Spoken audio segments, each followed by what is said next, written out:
I'm gonna post the link on YouTube. Here we go. It's a full count at the plate. Going live here on YouTube. Hopefully the audio is working. Payoff misses on the outside. The Dominic Embody. To paint the picture for you, we're in the top of the second inning. I don't think it's picking up our mic right now. Okay. But I just think we have to change our microphone settings. 1, 2. No, it is. All right. Let's turn it up. Yes, sir. Yeah. We are here. Pick it up. On my YouTube channel. We are on YouTube. Wow. Here we go with a runner on first. Gertzkin. The next pitch to Andrew Brotman on the outside. It's a strike 0-1. Good thing we both wore collared shirts today, Roen. Oh, yeah, we look presentable for once.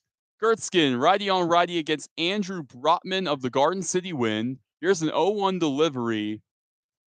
Gertzkin looks back. Now the pitch. Swinging a rip center field. It gets down in front of Andrews, and Body will advance to second. That's a single for Andrew Brotman.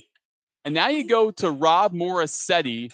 Morissetti, formerly with the Roswell Invaders, played for Lance Myers there. A longtime veteran of this league, playing since 2021. He's out there now for Garden City. But here's the score right now. It is a 0-0 ball game in the bottom of the second inning. Runners on first and second with nobody out for the Wind. Cowboys taking on the Garden City Wind here in Garden City, Kansas. Now Gertzkin looks back at second. And a delivery. Heinen fastball for a strike, 0-1. Hopefully enough people find us on this YouTube stream. That would be awesome. Here's the 0-1 to Rob Morissetti. Gertzkin. Deep breath in the delivery. Another line drive, this time on the right side. It's through for a base hit. Gets the stop sign at third is N-body, so the bases are loaded with nobody out for the Wind. And you go to Pierce Kahn, the second baseman with a 372 average, 9 RBIs with a homer. Kahn has been very solid for Garden City, a returning player as well. Coming out of Louisiana Monroe back in 2018, playing Division I baseball. Cameron University 2019, Division II. Your dad says the audio is good. Hey, Dad.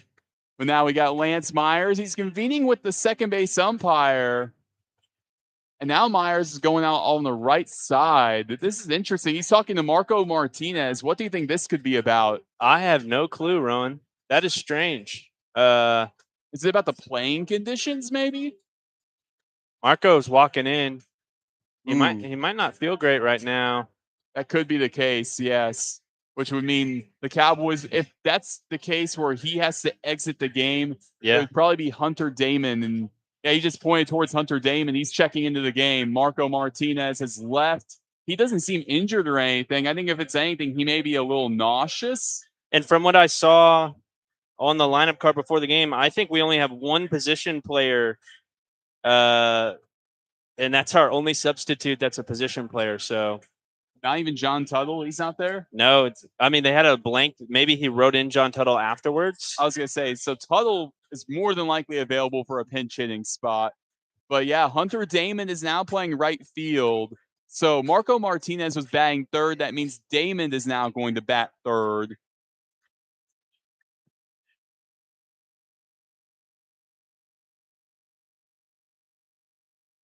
Pierce Kahn will step into the box for Garden City. Ryan, I'll hand it off to you while I do some self-promoting real quick. We're trying to get the word out for this live stream. Again, emergency situation. Pierce Kahn steps into the batter's box. The second baseman for the Wind in white today. The base is loaded. Nobody out. Pierce Kahn, again, the 7-hole hitter. It'll be a righty-on-righty matchup. Dietrich faced the minimum 3 up, 3 down in the first. Again, we're in the bottom of the second, tied up at 0. As Kahn steps in. Big spot for Dietrich and Kahn on deck. Cole Lee, the pitcher. Then the left fielder, Nasudo, leadoff position in the 9 spot as Dietrich gets a strike call at the knees. 0-1. Gertzkin, a Cowboy from last year's team, out of an NAI school in Missouri. Yeah, Missouri Valley, where has all kinds of records there. Righty on righty. Gertzkin in an 0-1 to Kahn. Lets it rip.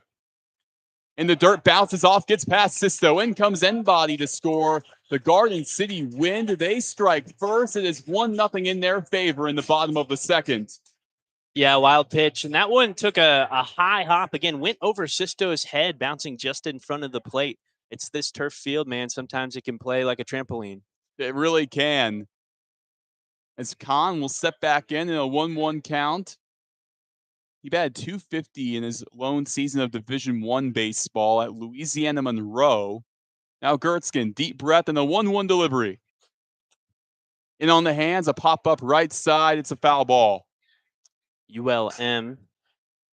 I know it's in the northern part of Louisiana. The top of the boot. The top of the boot. Yeah. Oh yeah, it is like a boot. Yeah. You could say that about Indiana as well. Really? Some people call it like a sock. Yeah. It's not like a mitten. No. That's Michigan. Here's a 1-2. Check swing, bottom half. Did he go? Looks like he did not. He kept it in check. It's a 2-2 count. He probably went about halfway there. There's two umpires out here for the Wind. I was looking around. I couldn't find the second one, but he's standing there in front of the second base bag. He just now gave the signal, too. They're wearing their blue shirts today. 2 balls, 2 strikes. Nobody out, 2 in scoring position here in the bottom of the second. It's a 1-0 Wind lead. Gertzkin. Here's a 2-2. Low and away. Misses in the opposite batter's box. Gertzkin to Pierce Kahn in a full count. On deck for Garden City, it'll be the pitcher and Cole Lee. Lee, who started off as an assistant for the Wind this year. Due to pitcher injuries, he is now a starter in the rotation. Payoff. Fouled back to the backstop. It'll be Kahn staying alive. Last season with Garden City, he batted .344, 21 RBIs. Was a really solid part of a team that won the Mountain North Division, as you would expect. And this year for Kahn, it's more of the same, batting .372, 9 RBIs on the year. Gertzkin, here's his payoff. Bouncer, shortstop, Rodriguez fires the first. Izquierdo scoops it up. There's the first out. But the Wind do bring in a run and Brotman to make it a 2-0 game in the bottom of the second. The RBI ground out that time from Kahn. Yeah, nice play by Izquierdo. Again, not a regular first baseman, normally a catcher, but able to read the bounce off the turf, dig it up out of the dirt for the out. It is worth noting, though, that that's a big part of why Izquierdo made the roster, why they kept him as a fourth catcher, is because he has that versatility. He could play first base. Utility guys are in surplus. They're not in surplus. They're in demand. And definitely. As the left-handed batter, Cole Lee is in. It's pitcher on pitcher with a runner on second and 1 out. Gertzkin stares back, now delivers. Swinging a rip, right side, back towards the track and foul. and the umpires say foul, but Garden City, their dugout was saying fair, which I don't really understand. That was well foul. Yeah. It's to that foul pole right over the 285 sign, so you can pull that one out of the yard pretty easily. But that one looked foul to me too, Roan. Oh, yeah. It says, 285 down the right field line. That might be 295. It's hard to read. I think that's an 8. Either way, it's a short porch, and it's 315 down the left side, which is not as much of a short porch. It's 0-1. Gertzkin looking to recover against Lee. Here's the kick and pitch. In the dirt to his battery mate in Sisto, 1-1. In the 9 slot for Garden City, he'll be batting next. It'll be Adam Purdy, really good pseudo leadoff guy, batting .312. Ron, how many returners did this team have? Quite a bit. I'm seeing so many familiar names. Adam Purdy is one of them. Yeah. 1-1 to Lee. Hard hit ground ball, second baseman Tripoli. He collects just on the outside of the infield dirt, and he got him for the second out. Runner advances to third, however, for Garden City. So with 2 gone and the sac fly out of play, they go to their 9 spot. They go to Adam Purdy. Yeah, and I mean that kind of mirrors what we hear from guys when we talk to guys about who or where the best places to play in the Pecos League. Garden City is a common answer, Tucson a common answer, Alpine a common answer, and those are the teams that we see the most returners at as well. Purdy in the box, left-handed batter. He takes the first pitch in the dirt. Yeah, because again, Garden City, they're up there with the Cowboys. Alpine, I mean, if you look for from an objective standpoint, they may have the best situation for players as the 1-0 misses high, mainly because of just the track record of call-ups. And also, Garden City, they have a bus just like the Cowboys, the only two teams in the league with a bus. But the Wind they don't pay their players. 2-0 outside, dotted up for a strike from Gertzkin, 2-1 the count, is the money goes to the bus. Yeah.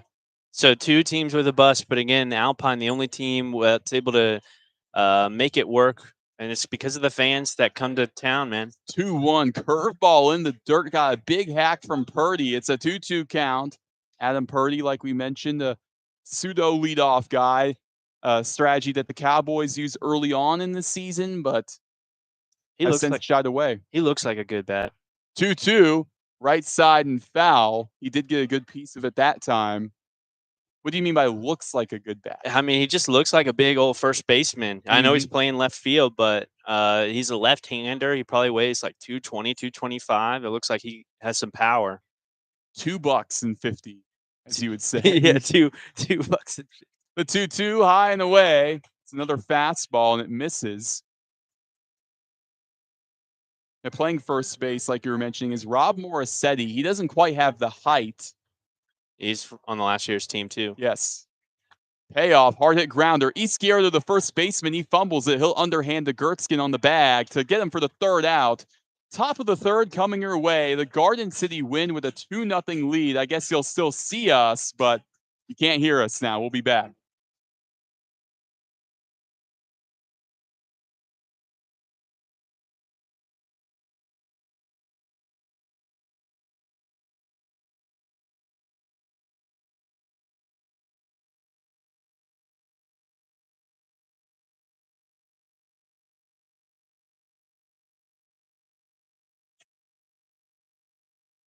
We are back very quickly as the Alpine Cowboys trail 2-0 to the Garden City Wind. It'll be 9-1-2 due up when we get started. I'm Roen Elbert, joined by Ryan Weyl for the first time this season, maybe the only time, who knows, coming to you on YouTube. Yeah, there was we're working on stuff over at Big Ben Radio, and the tower is down right now, so we don't have service, and we're not on the live stream, so we had to go here on YouTube, man. This is some quick thinking on our behalf. Another resume builder here. Yeah, live on my channel. Yeah. Go subscribe to Roen Elbert. Like, subscribe, share the stream, and we're bringing you Alpine Cowboy baseball here on the road. Yeah, exactly. As now Cole Lee continues what's been a very stellar outing so far. He's only allowed one hit to the Cowboys. That came off of the bat of James Crockett. Cole Lee will look to continue that against 9-1-2. So for Lee, coming into the Cowboys game, an assistant manager, now a player, that would kind of be the equivalent if Jesus Rosario did the same for Alpine. Exactly. And, we've heard rumors that it could be potential for Jesus Rosario, especially as we knock it down to that 25-man playoff roster. Who knows if Jesus will be on there, but again, Cody Lee is the PA guy. This is Cole Lee, and he's probably going to be on the 25-man for Garden City. Oh, yeah. Gertzkin, the right-handed batter and the pitcher in 9 spot, he swings and misses. Gertzkin, he's had some solid contact throughout the season. You can't really count him out. 0-1. Swings and misses on a fastball again. 0-2. Lee kind of following the unwritten rules. Yeah, I'm still having a hard time picking up on what they're throwing based on where we're at, but I think you're right. I think it's been 2 fastballs. 0-2 kick and pitch. Gertzkin takes a fastball high. Yeah, that was definitely the fastball. Lee's been, from my vantage point, my perspective, he's going heater. 1-2, a right side foul ball. Yeah, and like you said, he's a coach, but he sounds heavy. It sounds like he can really deliver. And I not like he's lacking any velo with any age. He doesn't look old either. I No. bet he's 26, 27. Like Jesus Rosario, he's 25. 1-2 inside at the shins to Gertzkin. A 2-2 count to the leadoff man in the top of the third. It's a 2-0 Garden City win to lead. Even pitch. Gertzkin pop up on the shallow infield. Third baseman under it. He loses it. It's a shortstop this time, and Brotman who makes the catch for the first out. The third baseman thought he had it, but it was actually the shortstop, that being Andrew Brotman, making the grab. Again, we're trailing by 2. And you probably didn't hear our game intro earlier. This Garden City win team is 29-4, but in a weaker Mountain North division, Cowboys just ended a 5-game losing streak as this is found first strike. So we're trying. This is a big pivotal series on the road against Garden City as we're, a game and a half against Pecos right now? As the 0-1 is in the dirt, 1-1, actually 2.5. Okay. But still pivotal because Pecos is well within reach for the Cowboys, especially with the amount of times they play each other. 1-1 to Becker, a fastball inside. So after this 3-game set against Garden City, it's a travel day and then a 3-game set in Roswell. After that, you got the All-Star break for 2 days. 2-1, Becker foul ball left side, a grounder. It's now 2-2. But after that, it's just a whole lot of Pecos. Another 5-game set against Pecos. Then you got 3 games against Roswell at home. And then after that, you guessed it, another 5-game set against Pecos. Yeah. We're already very familiar with the Pecos Bills, and it will only 2-2, right side, in the air. It gets down on the line for a base hit. Becker rounding first. He's on his horse, going to second. He will slide in leg first. With 1 out, Sean Becker doubles up. Becker continues to be good in that leadoff spot. I knew, man, I had a smile on my face the first time I saw Becker put in that leadoff spot. Again, we lost a lot of guys in the leadoff, one due to injury, a couple due to getting called up. And knew Becker, who was kind of towards the tail end all year, jumping up to that one spot. I thought something nice would come out of him, and he's been really nice there. Now you go to Kyle Rodriguez. He walked his last time around. The runner on second is Becker with 1 out. The Cowboys looking to get something going here. It's a 2-0 win to lead. Speaking of wind, it's blowing heavy off on the right side. You guys can see it. The trees back behind us. First pitch to Rodriguez, a fastball down the gut, 0-1. Maybe this is the first time a lot of people are seeing us. Yeah, that's a funny. That might be alarming. Funny aspect. I hope you guys aren't disappointed. Glad we both wore collared shirts. Rodriguez, 0-1, foul ball left side. 0-2, he stays alive, but he will have to take a 2-strike approach, which is his usual. He steps out of the box for a little bit. It's a beautiful day here in Garden City. Mostly sunny skies, some cloud cover here and there. As Rodriguez steps back in with Becker at second, 1 gone here in the top of the third. It's a 2-0 Garden City win to lead. Lee looks back at second. Now an 0-2. Rodriguez, right side, towards the line. It's in foul territory. It's caught by the first baseman, Morasetti, for the second out. Becker stays put at second. Now you go to Marco Martinez. Well, in his place now, Hunter Damon. Hunter Damon, right-handed batter with a runner on second. Damon said, I had a feeling I was going to play today, and just not in the way he wanted. As we are still wondering what's going on with Marco. He didn't look injured. Here's the first pitch to the righty and Damon. Really strange. Damon in his second career game with the Cowboys. He takes a strike on the bottom half coming out of Siena, where he spent his senior season playing Division I baseball. Before that was at Bemidji State, a pretty solid Division II program. Our roommate. Yes, he's our roommate. 0-1. That time, another heater. It's a strike on the bottom half. Damon in his debut went 0 for 4. He's looking to bounce back here. He was very much so down on himself after that. I like to call him Johnny Damon. He's got the hair, man. Yeah. The last name. 0-2. Pop up and foul on the left side. Well, this is Damon. That's Damon. That's close enough for me. Exactly. He's got the hair, too. I'm working on getting this link out to people. Yeah. Me and Hunter, we got some Mexican food last night. very good. Our waitress didn't know English. He was laughing at us like, what? Lee, 0-2 kick and pitch. Damon, he swings at a ball that's on the top half of the zone and fouls it behind. But overall, he's very excited about this opportunity. He reached out to a bunch of teams in the league. He was going to sign with Blackwell at the beginning of the year, but declined it because he wanted to see if he can get an opportunity in partner ball. It just didn't quite work out his way. 0-2. Damon takes it downstairs. And he's a much needed addition for this team after we've lost so many due to injury, getting calls up. Of course, we love when we hear the call ups. We hate when we hear the injuries, but nonetheless, we're having to add players to this roster. Couldn't be more right there. It's a 1-2 count with the runner on second and 2 gone. Here's the pitch. Damon takes it in the dirt. A 2-2 count now at the plate. And he reached out to a bunch of teams, got an answer from the Cowboys. On his flight here to Alpine, actually, Santa Fe responded to him. They wanted to bring him in, but instead, it's too late. He's a Cowboy. The 2-2. Left side. Will that be his first pro hit? It sure is.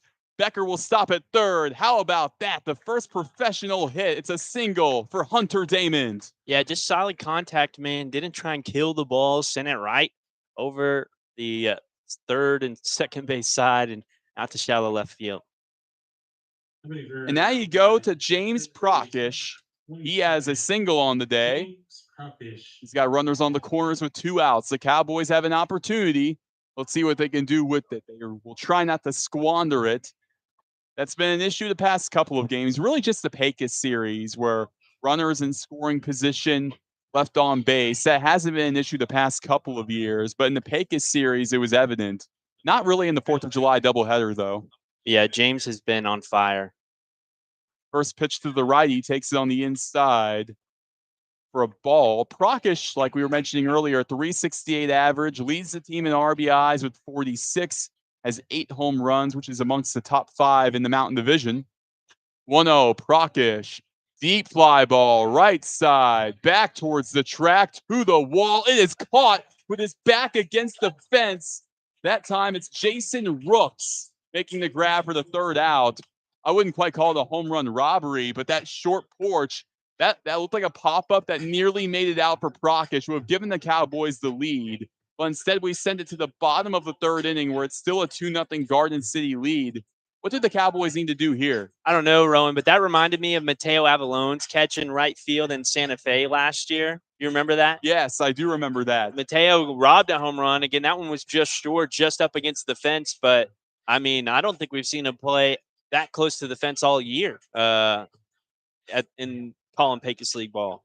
Speaking of Mateo, what about him? I heard he's doing pretty well in life. Yeah, I'd like to hear from Mateo soon. Maybe I'll get my wish. Oh, yeah, maybe. Yeah. But what was your question? What do the Cowboys need to do here? Yes. You're down 2-0. You're on the road again. 2-0 is never insurmountable in the Pecos League. You previewed it before the ball game, though. You talked about for Garden City, the strength is in the bullpen. They've had some dicey starting options at times on the year. Still just 4 losses on the season, but when they go into the bullpen, they're awfully successful. So I think we want to get the damage done against the starter here early. That'll help us out for the next 2 games of the series. So, again, if we're going to have success on the road here, I think we need to hit the nitrous, turn on the gas here early in the ball game. The Wind will have the top of the order due up, starting with the shortstop, Caleb Skull. Skull's 0 for 1 on the day, a 284 average for him, but 35 RBIs, which is amongst the top of the team. It actually is the leader on the team in RBIs, that being Skull. Wow. A great name, too. That's a name you recognize, man. He was in the University of Texas Permian Basin program. That's just up the road in Odessa, Texas from Alpine. Big-time rival. Alpine played every single game against a Lone Star Conference team. You have 48 official Lone Star Conference games in a Lone Star Conference season. Then you get 2 to schedule yourself, and then Sol Ross scheduled those 2 against UTPB in out-of-conference games. So we played UTPB 6 times. beat them once. The only time we played up in Odessa was the only time we beat them. Went 0-5 against them back in Alpine. Wow. Skoll, right-handed batter. The righty Gertzkin's first pitch breaking ball is a strike on the outside, 0-1 to start us off. Skoll's actually second on the team in RBIs. First is obviously Jason Rooks, 58 RBIs on the season. 0-1, that's a curveball, and it misses downstairs. Jason Rooks is a guy that more than likely could win MVP. He's batting .461, has 13 home runs, 58 RBIs, and doing it for the best team in the Mountain North. 1-1 downstairs, again unable to catch the zone for Gertzkin. Dietrich got hit around in the second inning, and he only walked one batter, so it really wasn't command that was the issue. Yeah. 2-1. Left side, foul ball. Back, running out of room, just barely. It was off on the right. Izquierdo, the first baseman, the catcher, Sisto, ran out of room that just tucked out. Yeah, I was scared for Izquierdo there for a moment. It's an all cinder block backstop. Not one that you want to clip your knees on if you're running for a foul ball that's just behind the netting by the dugout. Oh, no. Just a chain link fence elsewhere on the outfield and down the third and first base line. 2-2. High and in fastball. The leadoff batter, Caleb Skulls, in a full count here in the bottom of the third inning where it's a 2-0 win to lead. We mentioned that short porch and right. There are cars that drive behind that. There's a road. Yeah, somebody's parked out there. Payoff, left side towards the line. It gets down for a base hit all the way to the warning track. Skoll has one. He's hightailing it. He'll have a stand-up double to open the bottom of the third for the win. And you go to Jacob Talamonte. Talamonte, an all-star for the Wind. Actually, Garden City, they have double digits when it comes to the number of all-stars they have, kind of like the Cowboys last year.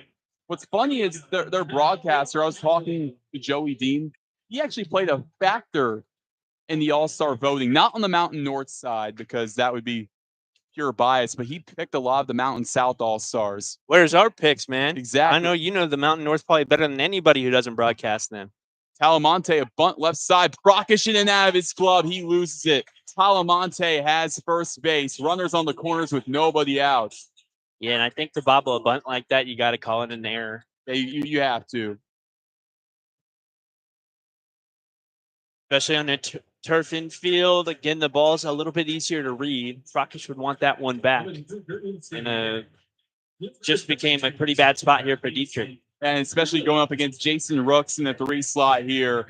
Rooks, a 30-game hitting streak right now. And keep in mind the Wind have played 35 games, too. Look at this, y'all. Garden City Wind water. $2 from the concession stand. I don't know how they get this. Righty on righty. Gertzkin first pitch to Rooks. Swing and a rip right side. This goes well foul. But that 30-game hit streak is a franchise record for the Garden Wind going back to their opening in 2015. He's 0 for 1. Yeah, so let's end it. Come on. I'm going to lose my mind if we're in the 9th inning ending that hit streak. Gertzkin, 0-1 kick and pitch to Rooks.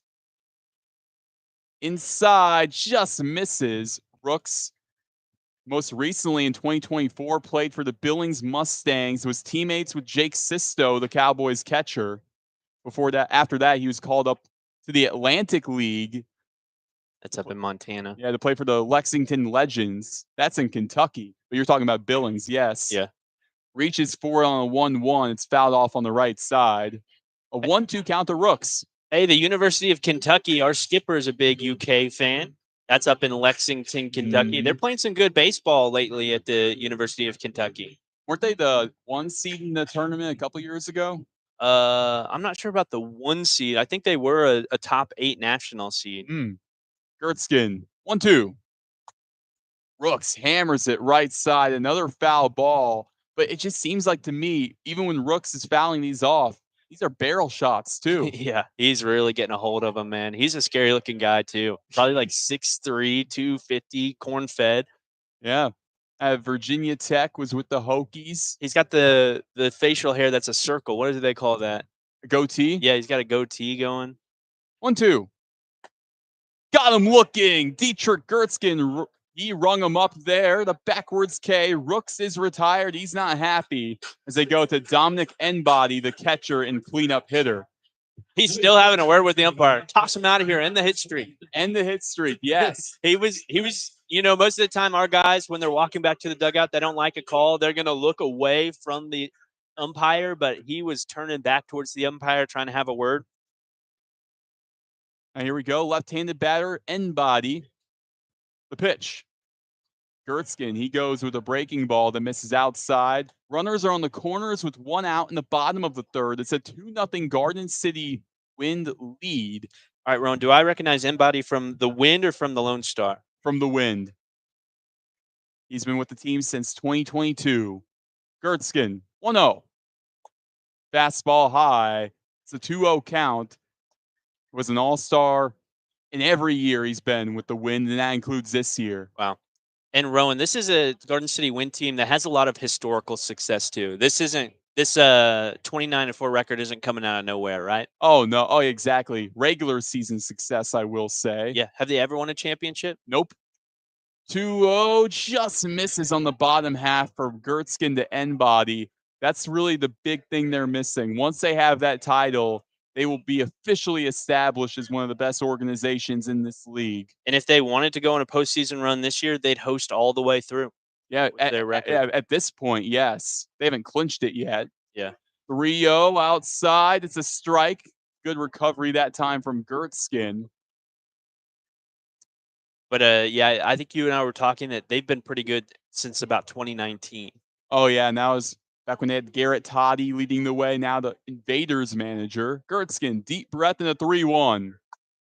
Enbody, it's a pop-up on the left side. It's in foul territory. Prakash, the third baseman, has it. He makes the grab to get the second out.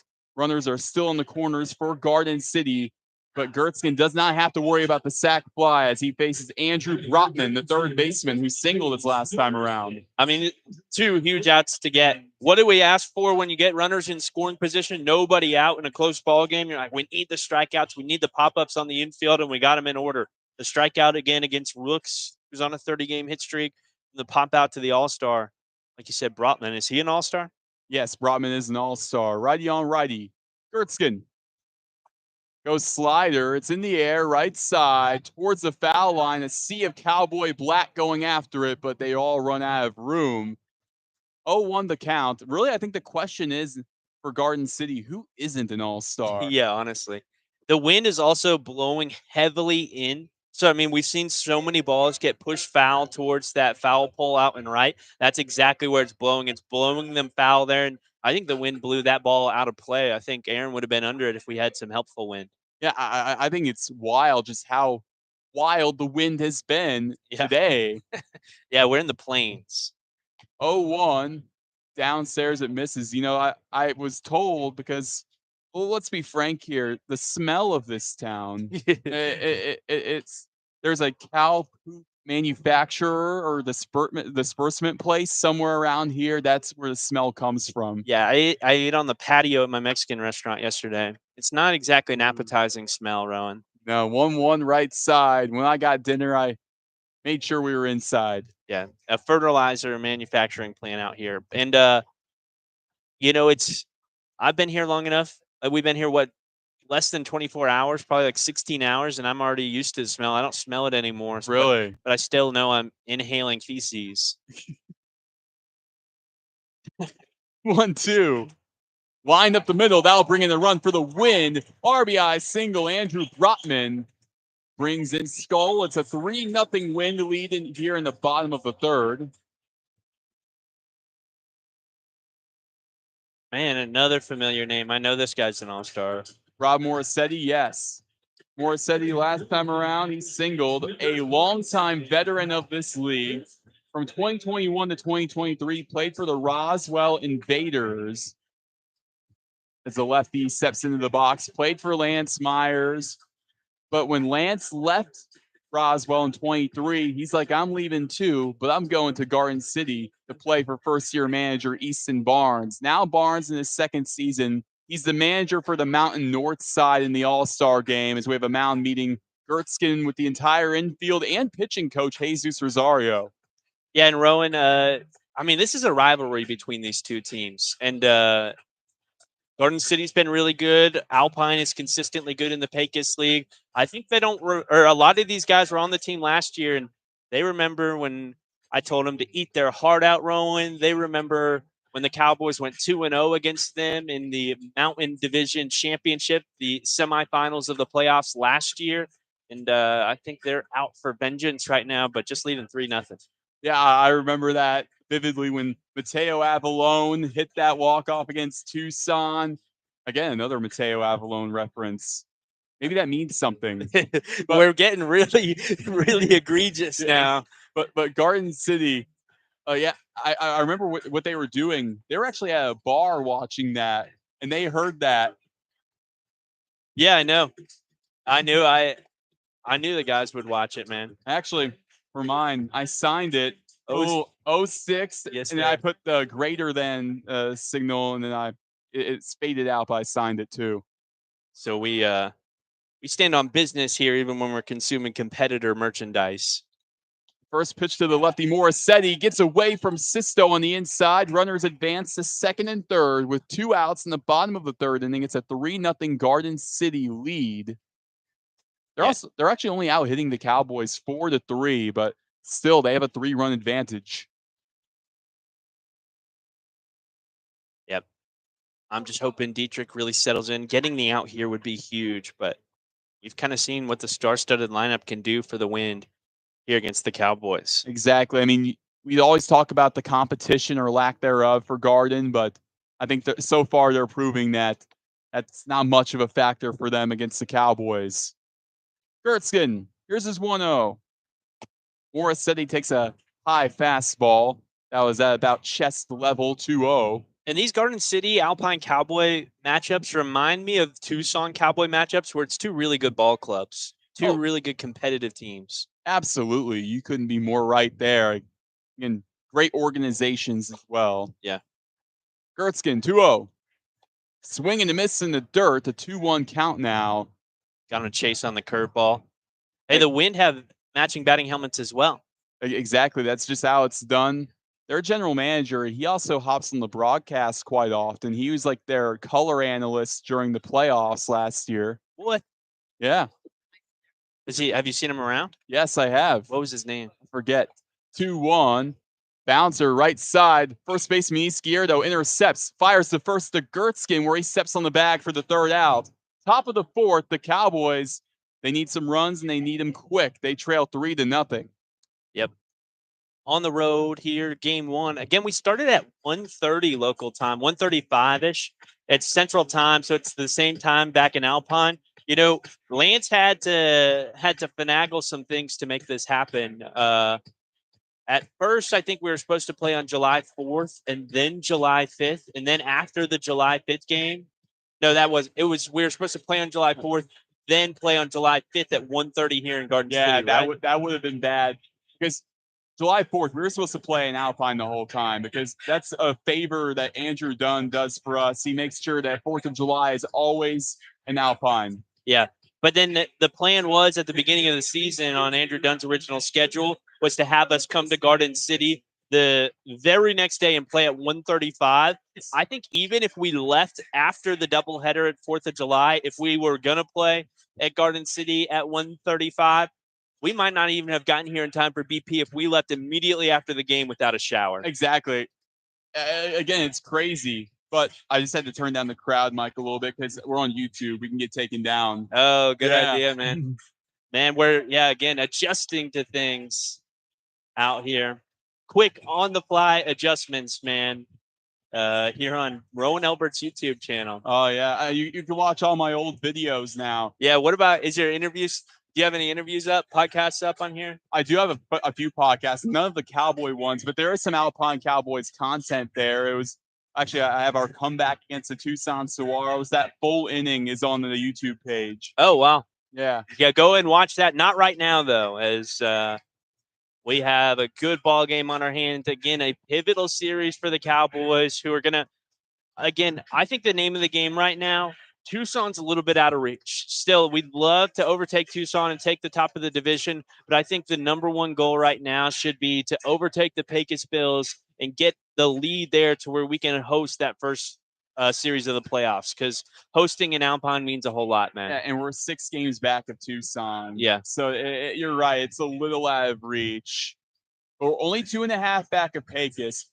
Regardless, though, the Cowboys will be playing playoff baseball. They haven't clinched yet, but it's going to happen. They're probably going to clinch within the next couple of weeks just because of how bad the rest of the division is. The Mountain South, Santa Fe, not having the best year. Roswell, record-wise, I believe they are the worst team in the Mountain Division. Yeah, I don't even know, but I know that they're both pretty bad. Kansas City was, but the Hormigas, they've gotten a few wins here and there. They've picked up the pace a little bit. They have four All-Stars, which includes Miguel Tejada Jr.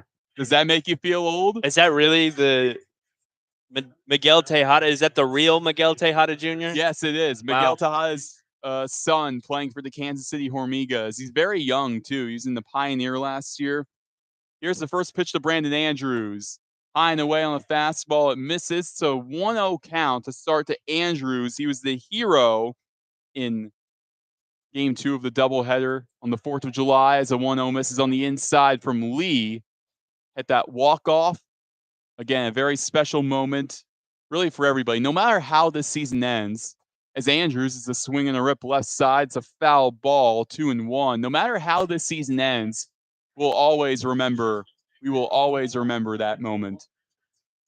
You know, Roen, with the power of video, we can do some special stuff. You want to pull up the stats during the middle of an inning and show people the stats? 2-1, high and deep, center field, back, track, and out of here.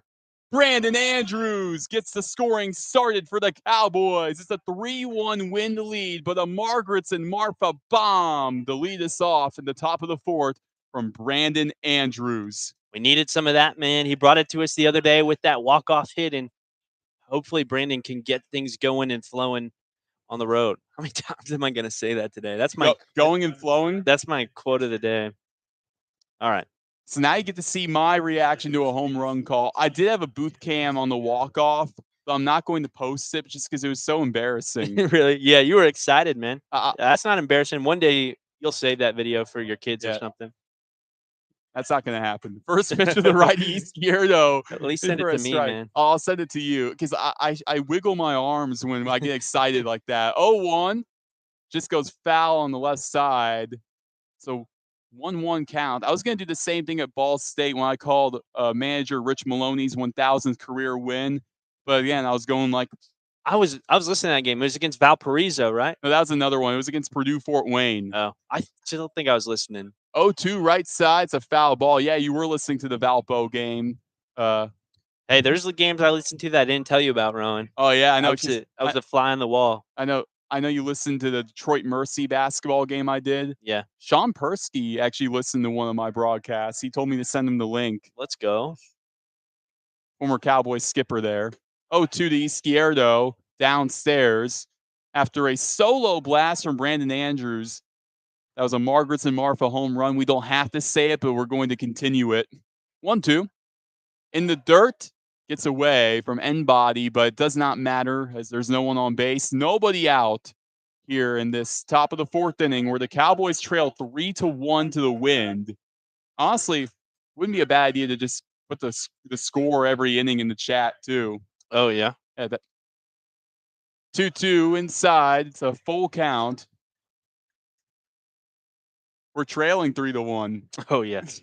I wish we were leading 3-1. Here's a payoff to Izquierdo. Left side, high and deep. It's caught. Oh.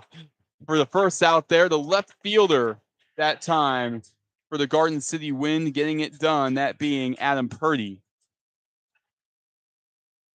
You got to play that In Sync song every time there's an out. Now Jake Sisto. Sisto 0 for 1 on the day, right-handed batter. Yeah, bye-bye. What is that what it's called? Yeah, by In Sync.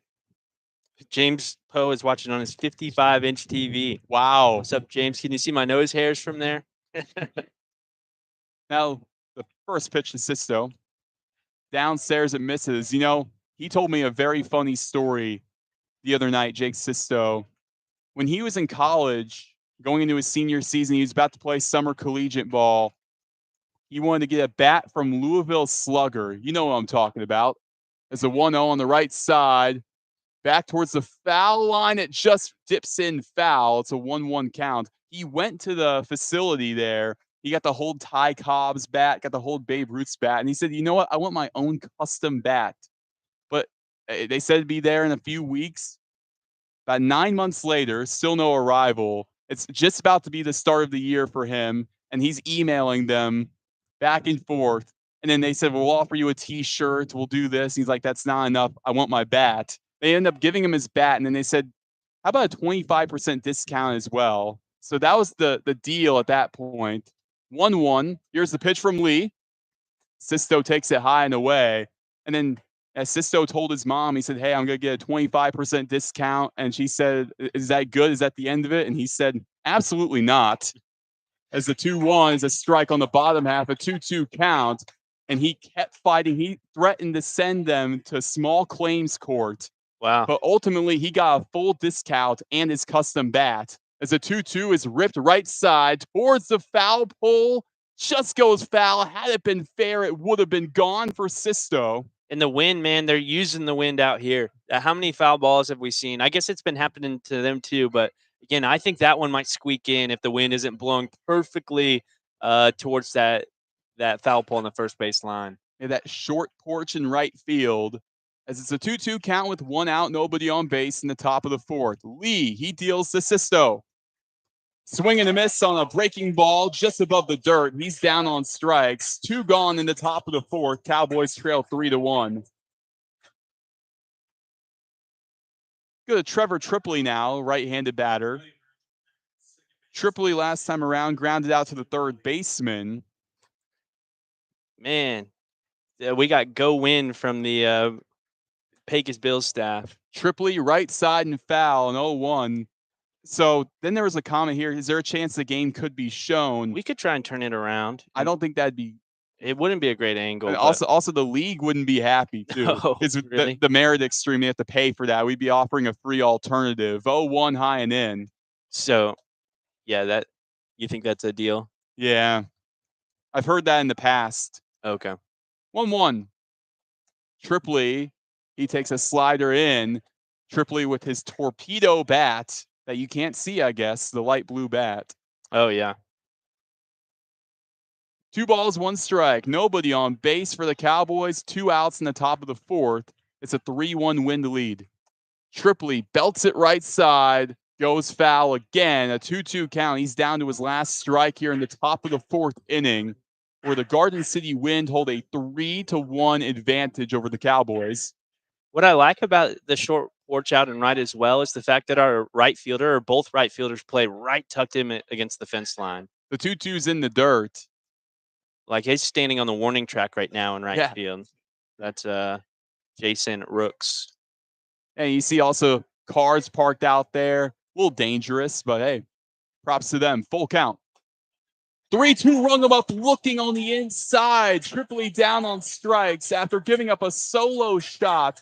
The Wind continued to march on into the bottom of the 4th, where they lead 3-1 over Alpine. All right, we're going to try something here. We're going to show you the stats from the Alpine Cowboys. Live look at the stats. Again, if you go to the Point Streaks website, just go to Point Streak, look up Pecos. You can find the Pecos League, go to the Alpine page, and then look at team stats. That's the best place to look at team stats on the year. Right now, we're sorting by batting average.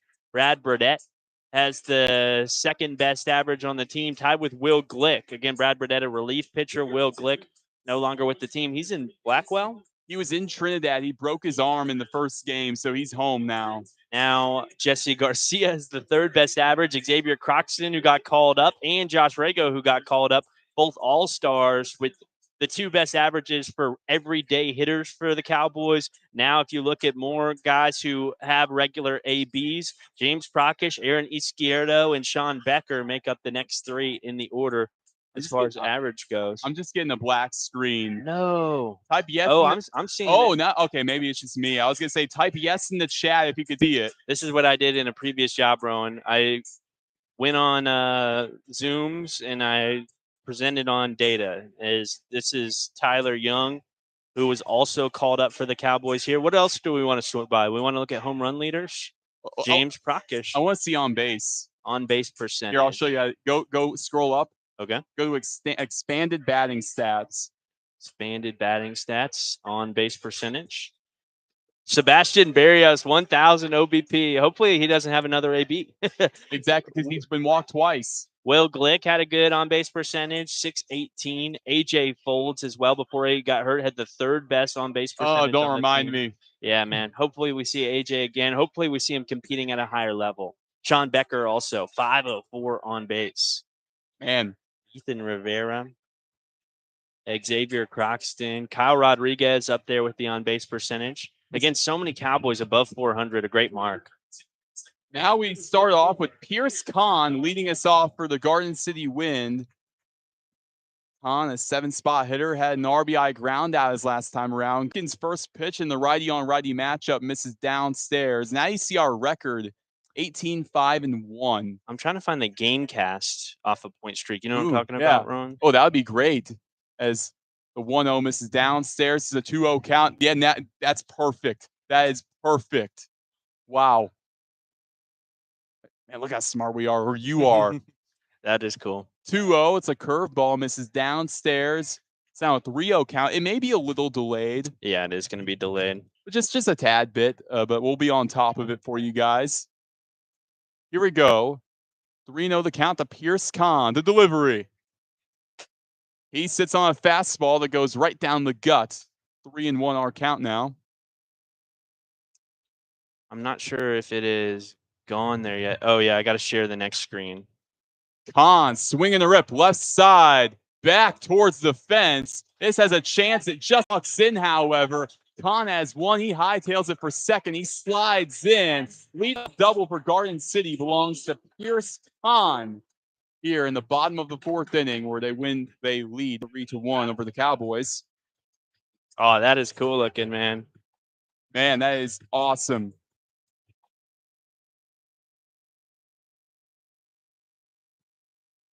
We're covering up a little bit of that stat part, but not too bad. Oh, yeah, not too bad. They get to see our pretty faces. Now you go to the pitcher, Cole Lee. He grounded out to Tripoli his last time around, the second baseman.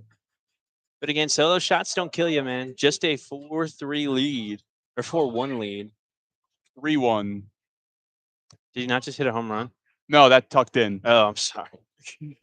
I was focused on he doubled. Stat sheet here. Gertzkin. First pitch to the lefty Lee from the righty's arm. Bunt right into the glove of Gertzkin. He fires the second. Did they get him? Yes, sir. Cowboys with a rare double play. A liner to the pitcher, throws it to second. What is that, a 1-4? Wow, 1-4 double play. The double K double play turned by Gertzkin. Wow. Yeah, I mean, they tell you to get that bunt angle down. The last thing you want to do is pop up a bunt because that's double play territory because the guy on a sac bunt is expecting a downward angle. He's off and running, and you get it up in the air, and Cowboys able to turn the double play a big one. Adam Purdy, the 9-spot hitter, a chopper that goes foul on the first base line.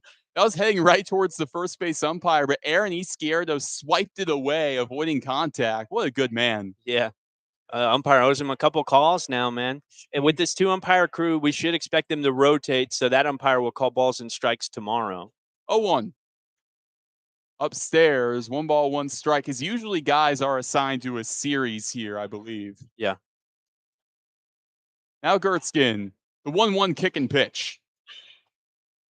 In on the dirt there, that time to Adam Purdy, the left fielder, who's serving as a pseudo leadoff guy for Garden City. I know Pecos uses that strategy with Kyle Waters. We did early on in the year with Becker. 2-1. The 2-1 pitch is in on the dirt yet again for Gertzkin. It's a 3-1 count. So far for Gertzkin, I think it's just been a matter of giving up hits because, honestly, the walks have not been a factor. He's only walked 1 guy today. 3-1. Swing and a miss on a fastball. That whistled by him to make it a full count. Wow, Roen, this game cast is, I mean, they got the 3-2 right now. Wow, okay. So they are up to date. Here we go. Gertzkin, kick and pitch.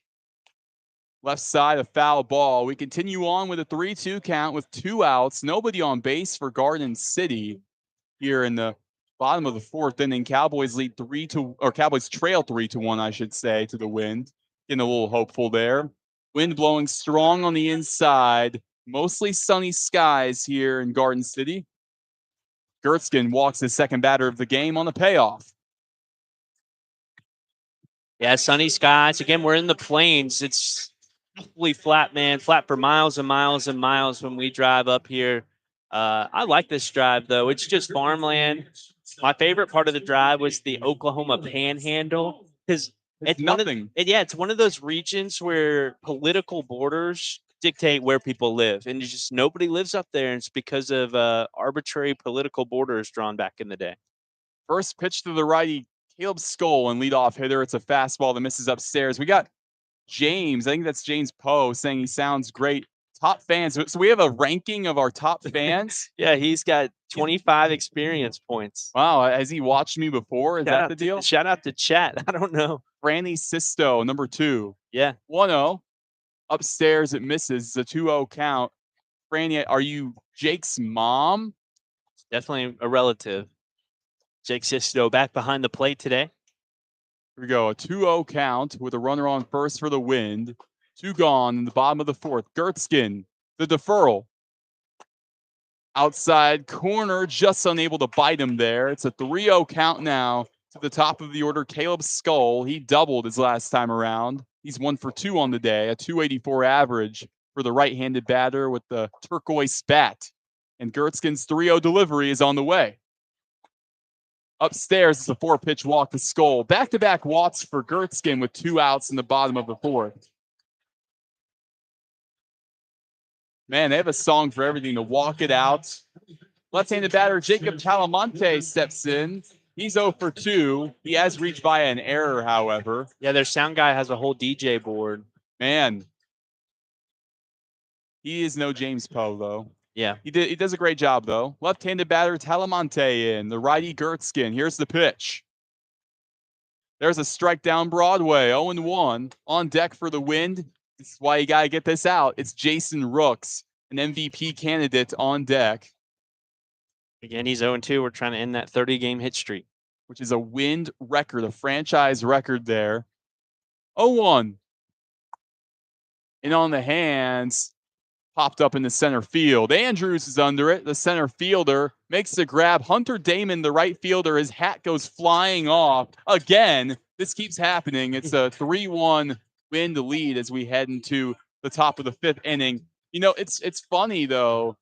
Damon was telling me, because we had dinner last night, he was saying this keeps happening. The past year at Siena was happening. His hat keeps flying off. And this is the longest his hair has ever been, too. Yeah. Yeah, you would think with all that hair, it would make that hat tight on him. But no, anytime he's off and running, man, he loses the hat. And I think it's a fun look. It looks like I used to call Prakash a caveman. He doesn't have the facial hair, but it looks a little cavemanish as it runs wild. He sure does. Should get a player on today, Roen. It's our broadcast. This isn't Big Ben Radio. We have no big brother today. We are out here under our own accord. Yeah, that is true. We can say whatever we want. I'm not going to say what I want to say, though. Yeah, that's wild. But good news is, man, we got Jason Rooks coming back and leading off the next inning for the Wind. Again, man, I am excited about the matchup anytime we see him without a base hit so far in the ball game. Michelle, thank you so much. Now you're the number 1 fan. What? This is insane. Yeah. How many number 1 fans are there? You can only have 1. Yeah, she surpassed James. That's messed up. Shout out to everybody in chat. Everybody. Oh, yeah. She commented 4 times. She's 75 XP. Nobody's going to take over Michelle. Absolutely not. With Cole Lee still on the bump for the Garden City Wind in the top of the 5th, the Cowboys will have 9-1-2 due up, starting with Dietrich Gertzkin. But the question is, does he stay in the ball game for the 5th? He will, obviously, because, again, it has not been a terrible outing for Gertzkin. Really just one inning that didn't quite go his way as he steps in, the right-handed batter. And we'll see what he does. He's a solid pitcher with the bat, too. Well, you can see on the game cast with the bat. As the first pitch to Gertzkin. It's a strike on the outside. Oh, you can see with their what their averages. It hasn't popped up yet. 0-1 up the middle. The shortstop Skoll collects. He fires the first. It's 1 up, 1 down for the Wind in the top of the 5th. Ron, I'm seeing he had a 125 average on the season, but it was much better last year. Can you see whether they're a lefty or a righty? I don't think so. Maybe our video is covering it up, honestly. No, it doesn't show whether they're a lefty or righty. Now you go to the top of the order with Sean Becker. He's 1 for 2 with a double. Here's Lee's first pitch to Becker. Low and away. Misses to him. Dom Enbody, the catcher today for Garden City. Now it's a 1-0 delivery to Becker. Low and in. 2-0 our count with 1 gone. Nobody on base for the Cowboys. In the top of the 5th, they trail 3-1 to Garden City. Here's a 2-0. Upstairs, just under the letters above the belt line, it misses. It's a 3-0 count. Lee looking to avoid what's been a rarity for him today, a walk. He's only walked 1 batter. Yeah, and any base runner right now puts the tying run at the plate. 3-0 inside for a strike. That was at the knees, inside part of the plate. It just caught it. And we got that short porch and ride. It plays 315 to the left. 3-1 inside. Becker has a free pass to first. It's the second walk of the day for Cole Lee. And, when you get put in the one spot, your job is always to get on base, Roen, but there's a little extra pressure in that one spot. And, again, Becker continues to take that mantle and run with it. Now you go to Kyle Rodriguez, 0 for 1 with a walk. Right-handed batter with Becker on first. And there's 1 out in this top of the 5th inning where the Cowboys trail 3-1 in a big spot against the Garden City Wind, a big game. Ron, I just realized I'm wearing Wind colors on the only day we have a video broadcast. Oh, man. Honestly, do you want to keep doing this? This is fun. I like it too, yeah. Is there a way we could do it on KBLF and also do it on YouTube? I think we could. One thing, we'd have to learn how to play the ads over here on YouTube, but I think we could do that. We might need OBS for that, honestly. Rodriguez fouls the first pitch back. Clocked the catcher there for Garden City. As you said a moment ago, that's Dominic Enbody. Enbody, again, honestly, if we made like an all Pecos League team, all-time team, he may be one of the catchers. Yeah. At this point, he's really been one of the best players in franchise history for the Wind. Been with the team since 2022, an all-star in every year. 0-1 Rodriguez, hard hit grounder. It gets past the second baseman and Kahn. Gertzkin has third base. With 1 out, the Cowboys have runners on the corners. Sean Becker was stealing second base there with K-Rod hitting that on the right side. The second baseman was cheating over towards the second base bag, ready for the throw from Enbody. And again, it just got hit his direction right where he was standing. So we got bailed out there by the steal that took the player out of position. And now a huge spot with the tying run at first base. Right-handed batter, Hunter Damon, in a big spot here. The rookie in only his second game as a Cowboy. Left-handed pitcher, right-handed batter, the pitch. Reaches for it, pokes it on the left side. It's in the outfield. Shallow, it's a blooper. It's caught. Becker's going to try it from third. Here's the throw to Enbody. Gets in front. It's a sac fly for Hunter Damon to cut the Wind lead down to 1. Yeah, way off the mark on the throw. It's funny, Hunter, after he popped that ball up, was just kind of trickling down the first base line, but he was looking out to left field, looking at third base, looking to left field, looking at third base, trying to see if they were going to send him. Also, Kyle Rodriguez moves from first to second, and a lot of sac flies, if there's a runner on first, they don't go to second base, but Rodriguez saw the opportunity there, slid in as James Prockish, the right-handed batter, steps into the box. And I love that. Right before James, who continues to put together productive ABs. Let's see if we can do it again here. He's 1 for 2 today. Here's the first pitch to the righty Prockish on the way. Fastball inside, it misses. No, they call a strike very late. 0-1. Apologize for that. They called a strike basically at the last second. Didn't quite see it myself either. Now an 0-1, Rodriguez for third. Enbody to throw to third base. Did they get him? Yes, they did. What a throw from the catcher, Dominic Enbody, to end the top of the 5th inning. The tag applied by the third baseman and Andrew Brotman. That'll send us to the bottom of the 5th inning. Now I hand things off to Ryan Weyl on the play-by-play end. Let's see what we have to hand off. I don't have a ball to hand off to you, but thank you, man. I've run out of my water, so I appreciate it. Hey, I'm just checking the weather here. I'll give you your water back, actually, Ron. yeah, it's not even cold anymore. Yeah. It isn't cold outside, but it isn't necessarily hot. I think it's about 80 something degrees. My phone is still connected to our hotspot Wi-Fi. That's why I'm not connecting. 90 degrees. It's 90 degrees, but it feels kind of cool. Again, the wind is blowing, so we got some wind chill going on as well. Probably feels like about 85. Um, Again, I can't smell it anymore, but the moment you drive into Garden City, even about an hour outside of town, you can tell you can smell Garden City, Roen. Oh, you really can. It's manure. But chat, can I get a standing ovation real quick? Chat, F's in chat, y'all.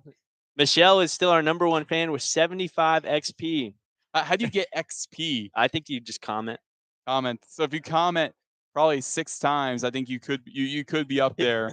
Roan, we're not trying to farm engagement right now, Roan. We're just bringing people the broadcast here on the road. Again, 98.7 FM in town has been having some issues, as well as our online stream. So there's somebody up at the tower right now, the radio tower, working on it. That's why we're here. We again, this is a resume builder. We provide a great product to y'all. Hopefully it's a great product. If our audio is bad, somebody can let us know. Michelle doesn't want anybody to overtake her as the number one fan. Don't surpass Michelle. I think it's impossible, but yeah. The second place is all you can hope for. Yeah. All right. But James Prakash right now is talking to an umpire on the third base line. He's still got his bat in hand. As well as Jesus Rosario, Lance Myers. Kyle Rodriguez is still standing on the third base bag with his batting helmet. Huh. I think this is an argument about the throw, the third, possibly, but at the same time, Prakash wouldn't quite be there in that conversation, even though he did hit the ball. But also, from my vantage point, and again, this is me not being, a Cowboy homer. Yeah, they call him out. They stand with the call. This is the opposite of being a Cowboy homer. He was out by a mile. Yeah, I don't even understand what we're arguing right now. Roan, remind me. What happened at the tail end there that they were talking about? So Prakash hit right to the third baseman, Brotman. Actually, no, he didn't even hit that. That's my bad. That's my B, as the kids say.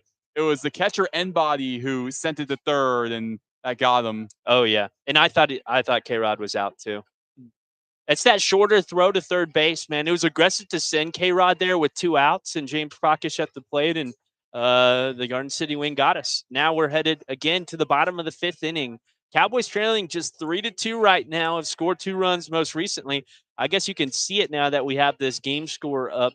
So Cowboys scored 1 in the 5th, 1 in the 4th. The run in the 5th was in RBI. What was that? No, it's the sack fly from our new player who I haven't written down in the scorebook yet. It's Hunter Damon. And earlier, our one run in the 4th inning was a solo shot off the bat of Brandon Andrews, the hero the other night. You know, man, that's a couple of big-time spots for Andrews. He struck out in the last at bat, the last plate appearance for the Cowboys in game 1 of the doubleheader. You know, we talk about the Aaron Judge treatment and how Aaron Judge has that inflated zone, Rowan. I looked up online the statistics on that. Aaron Judge's inflated zone is below the knees. They're not used to the knees being that high. So there was as much as 85 strikes that were called against Aaron Judge early on his career, year by year, that were below the knees called a strike, but the top of the batter's zone was never an issue. So when Brandon Andrews got rung up on strike 3 on that high pitch, I think we have all the right to complain about it because Aaron Judge doesn't even get that treatment. But again, those are some of the best umpires out there. So of course they adjusted as his career went on a little bit. Yeah, well, really the big adjustment this year is the leadoff batter is Jason Rooks, again 0 for 2, trying to extend a 30-game hitting streak. The big adjustment this year is they used to the errant zone for an umpire when they got graded as this misses low and away to Rooks 1-0 was a 2-inch diameter outside of the zone. So this year they changed it to 3/4 inches.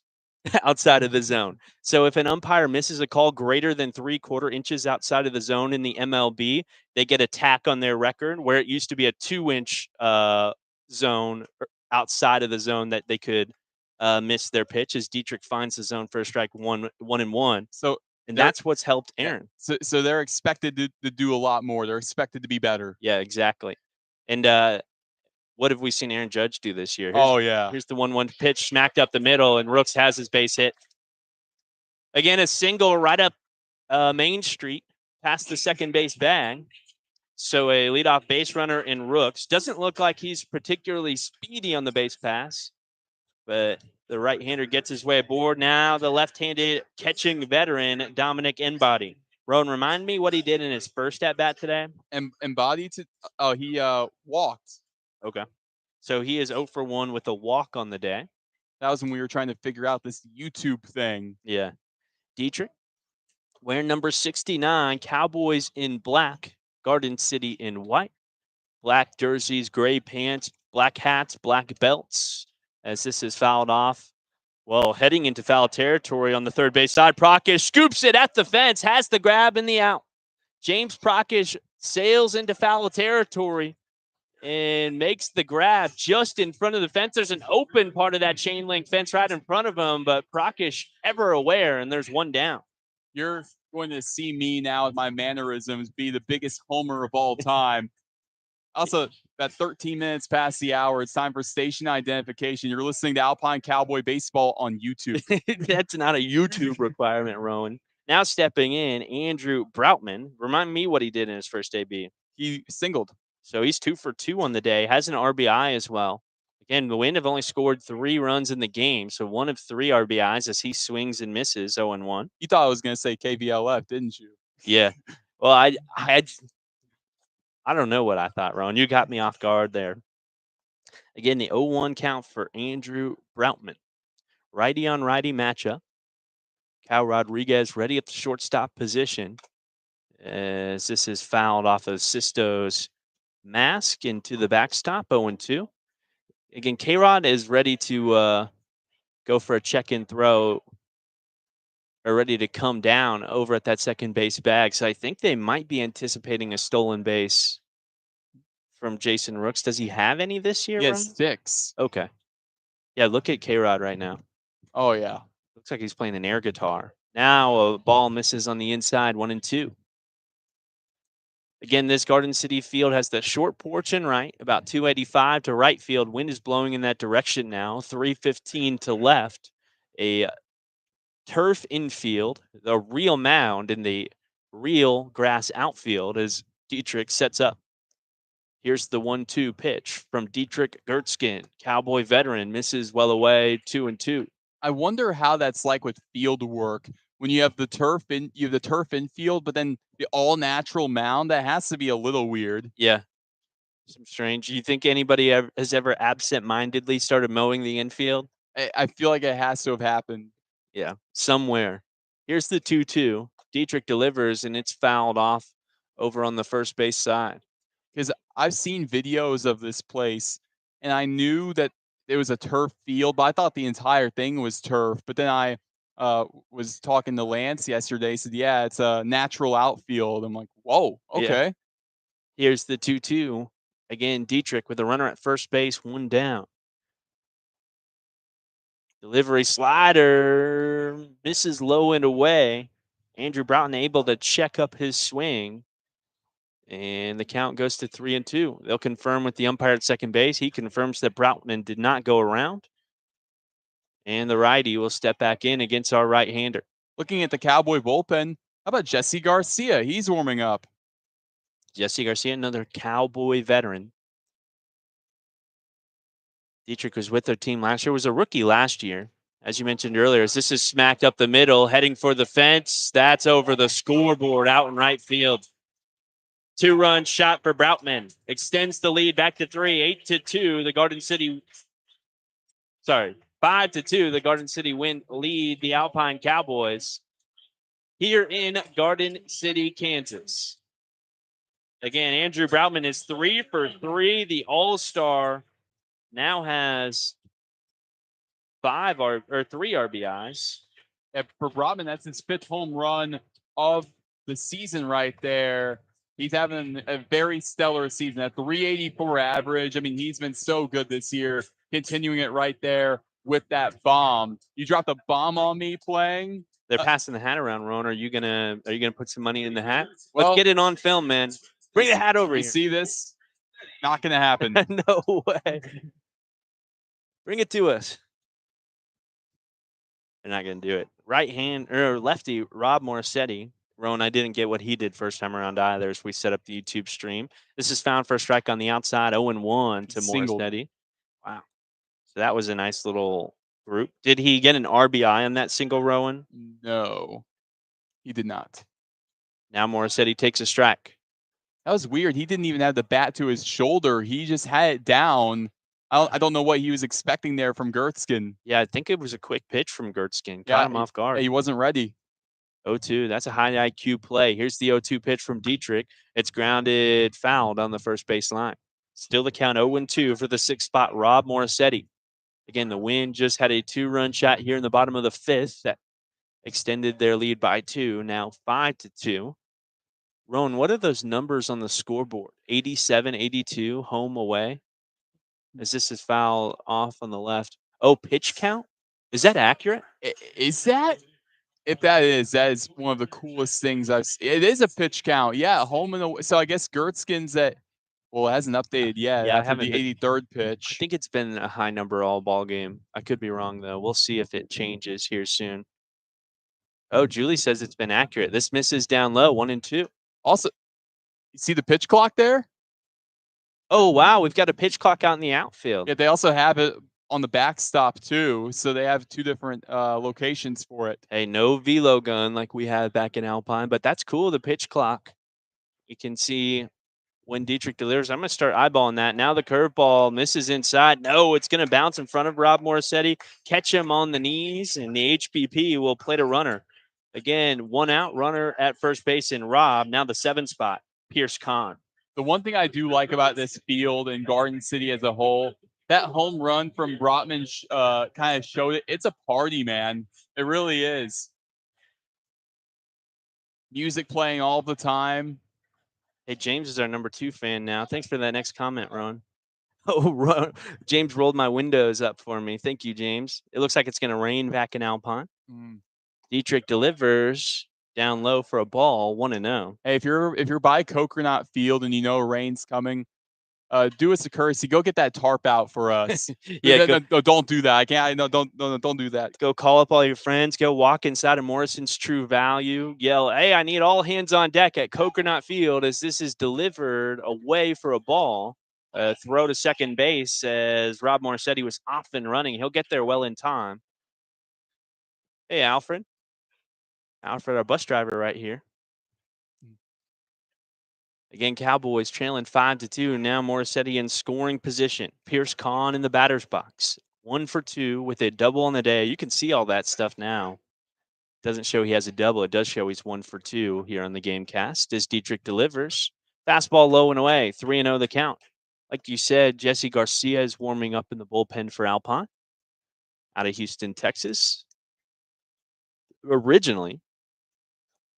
But Dietrich, an NAIA starter for a number of years. Eyes down the runner second. The kick and pitch. Strike found on the inside. Bounce back pitch. I think it's 3-1. It is 3-1.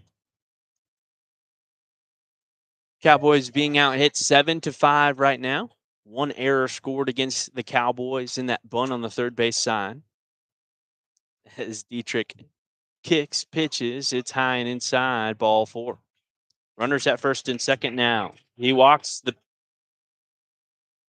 Pierce Kahn. Now it's the pitcher, though. Cole Lee is 0 for 2. He popped out into a double play on a bunt last time around. As the umpire tosses out Dietrich. Now Dietrich having a word with the umpire. Dietrich didn't like the zone, was walking towards the umpire. Umpire came out to him. He tossed him out as they were face to face. And now Dietrich getting a couple more words in before walking out of the ballpark.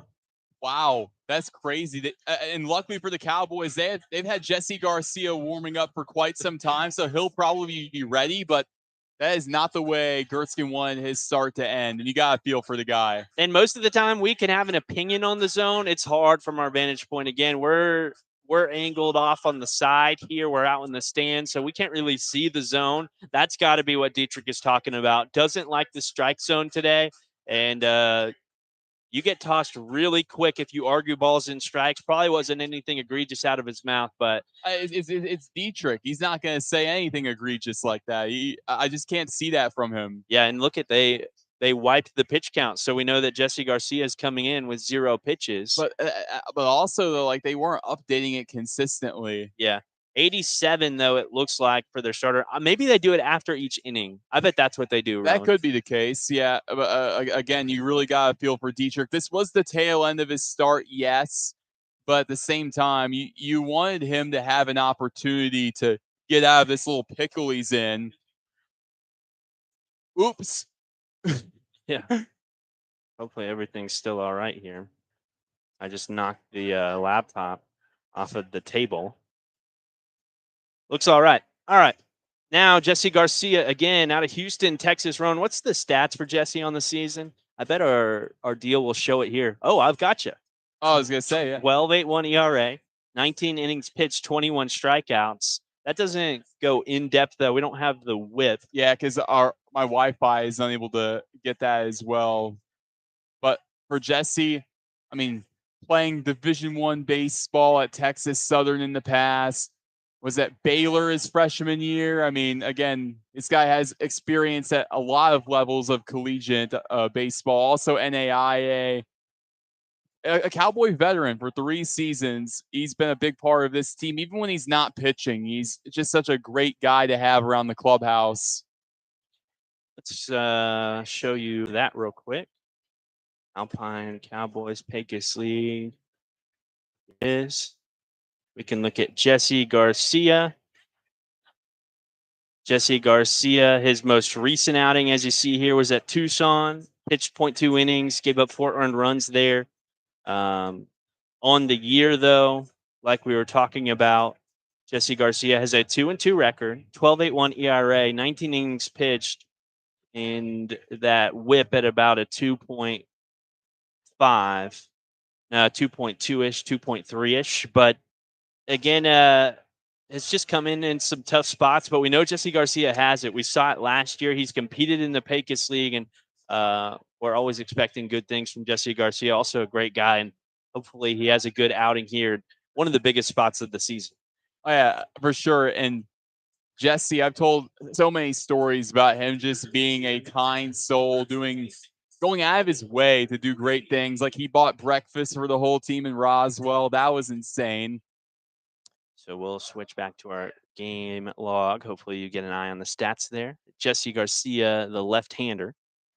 Kick and pitch. Again, he'll inherit runners at first and second base after the swing and miss. It's 0-1. This is Adam Purdy, the 9 spot. Again, Dietrich Gertzkin was just tossed out of the ball game after walking Pierce Kahn. Oh, is this Coley? This is Coley, Yes. the pitcher. 0-1. Grounded on the right side. Could be 2. Under the glove of Tripoli out to shallow right field. Hunter steps up and collects. 1 comes in to score here for Garden City. Runners advance to second and third base. So there's 2 in scoring position, 1 down. And that'll be an error on the right side of the Cowboy infield. Oh, do you hear that? We got a wind chant here. Whoosh. Whoosh. I want you guys to look up a video on YouTube, not now, but this game's over. It's about ranking the Pecos League logos. And then at the very bottom, they had the Garden City Wind. Really? Again, it's 6-2 win. This misses well inside to the left-hander, Adam Purdy. The Cowboys are actually ranked high because the guy knew the history behind the logo. So, so he's smart. That's pretty cool. The 06 Ranch, the Coconut Ranch, 1-0. Up high, now 2-0 the count to Purdy. Again, the error right there as the pitcher chopped it towards our second baseman. Went under the glove of Tripoli out to shallow right field.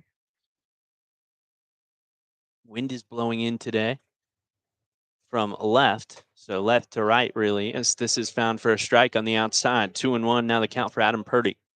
Again, the starter for Garden City has thrown 87 pitches, but we've talked about their bullpen being solid.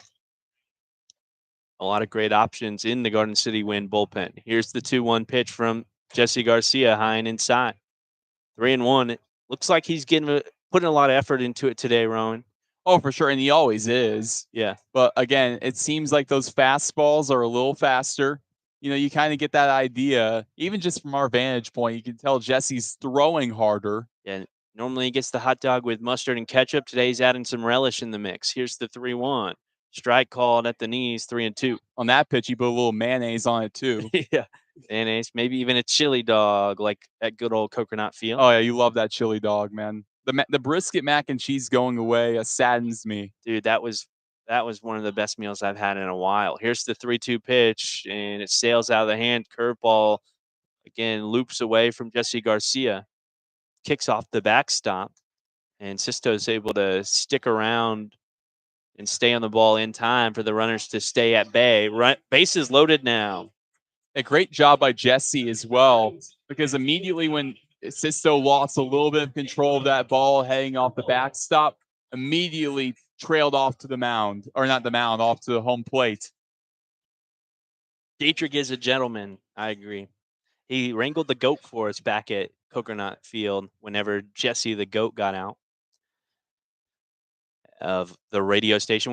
We own 5 goats at the radio station. They live in a field back behind it. Sometimes they get out, as this is found for a strike 0-1. And again, Dietrich last year, while we were all on a road trip, was able to help get Jesse the aggressive goat back in the pen.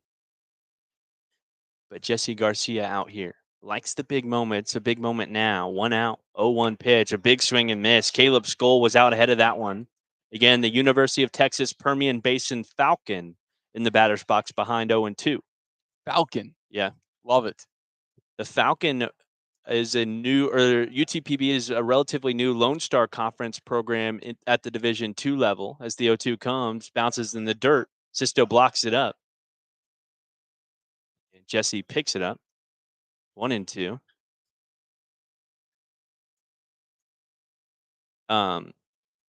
But UTPB, I mean, they've got the oil money up there in Odessa. They have a big time football program. They won the Lone Star Conference with their football program here recently, which is a big deal. Lone Star is probably the premier football program or football conference in D2. Even I had heard of it before I got to know Sol Ross and all of that. There's not a lot of D2 conferences that the casual fan knows off the top of the head as this misses inside 2-2. That's all I know. Yeah. Lone Star, and that's it. Now broadcasting for the Lone Star, I know a few.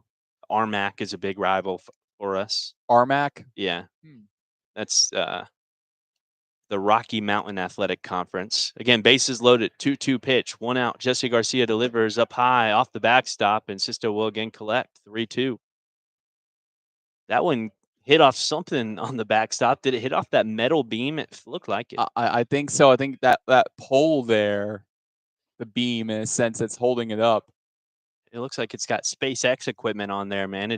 They've got so much equipment there. But again, a big 3-2 pitch here for Jesse Garcia. Up high, ball 4. Wind extend the lead, 7-2. That was Caleb Skoll, the one spot walking his way aboard. Jacob Telemonte now. He's 0 for 2, reaching by an error in today's game. I'm looking forward, if Garden City ends up making the championship series and the Bakersfield Train Robbers do too, that would be a very confusing jersey matchup because they have the same jerseys essentially. Really? First pitch is fouled off. A lefty on lefty matchup here with the 2-spot Telemonte. Even the same font. Really? The same font on the front. They have the cursive lettering, like with the Dodgers kind of, that Garden City does, and so does Bakersfield. Really? That's cool. I wonder if they played each other before. I'd say probably not. Here's a ground ball on the right side, through the right side of the infield, and that will break this thing wide open. Telemonte singles his way aboard. Again, the bases were loaded, and 2 will come in to score. 2 RBI single for Jacob Telemonte. Again, now our score 9-2. Cowboys trail by 7 in the bottom of the 5th inning where the Wind have scored 6 runs. It was 3-2 Wind here in the bottom of the 5th. Or it's after the top of the 5th. I want to get one of those here we go win chance. We'll be ready next time. Hopefully there isn't a next time. Hopefully we lead the win scoreless for the rest of this 3-game series. Again, it's a 3-game set. We had the travel day yesterday, a 9-hour bus ride up here to Garden City. Then the game today at 1:30 as this is grounded towards Kyle Rodriguez. Flips to Tripoli across to first base in time. Double K, double play for your Alpine Cowboys. They get out of this one, but not after giving up 6 runs, trailing 9-2 now in the bottom of the 5th. Roen, I'll give it to you. My brother's calling. Oh, really? Yeah. Hi, Kevin. Well, as we head into this top of the 6th inning, it was a nightmare for the Cowboys in the bottom of the 5th. Let's just be frank. Well, let's see what exactly can they do here. They have James Prakash due up.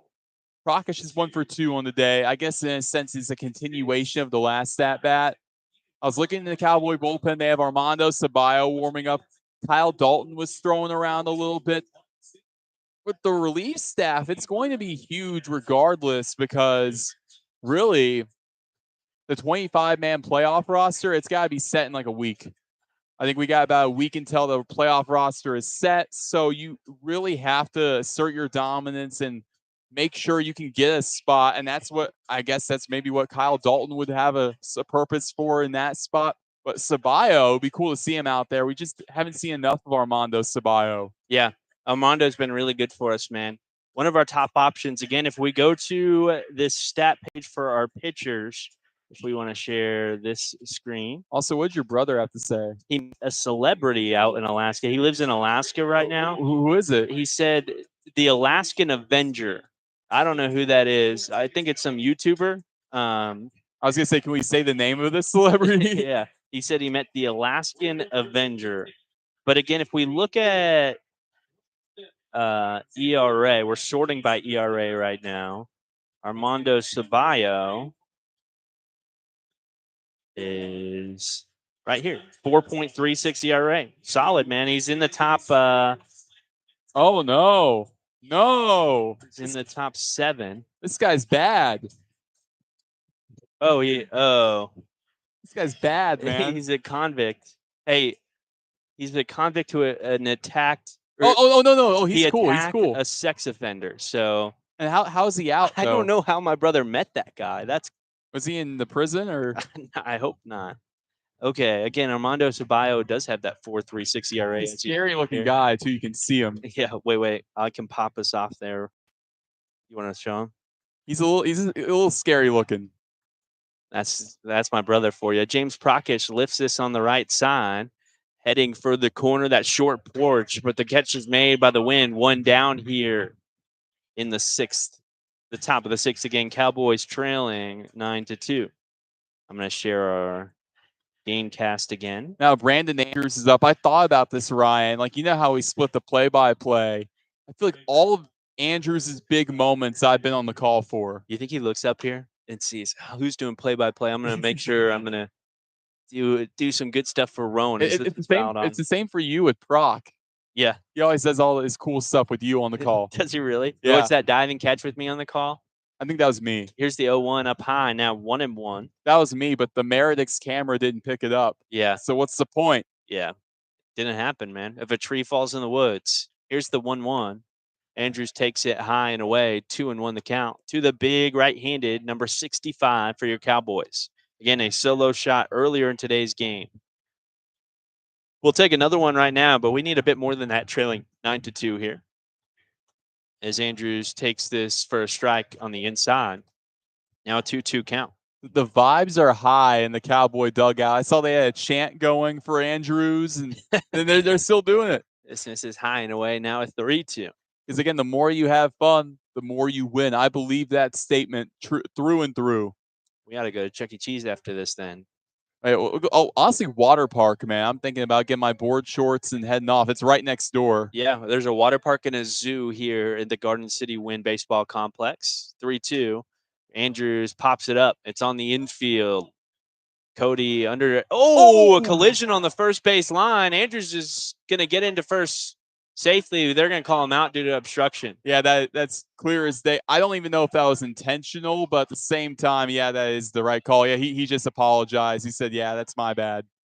Again, Andrews is just jogging lightly down the first base line. First baseman stepped up and under it to make the grab. Umpires will talk about it right now.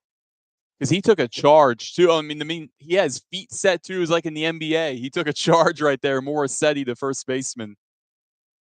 Umpires again talking about it. Again, they ruled Andrews out, and they will confirm it. Yeah, that's the right call. It's unfortunate for the Cowboys, but that's the right call.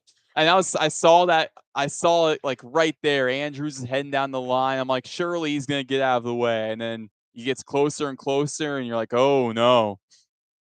Now, Lance Myers is talking to an umpire. Jesus Rosario talking to the other umpire. Again, Jesus Rosario, our pitching coach. Lance Myers, our head skipper. I want to see how they call this in point streak, really just to help me too. Like, how do they have obstruction called?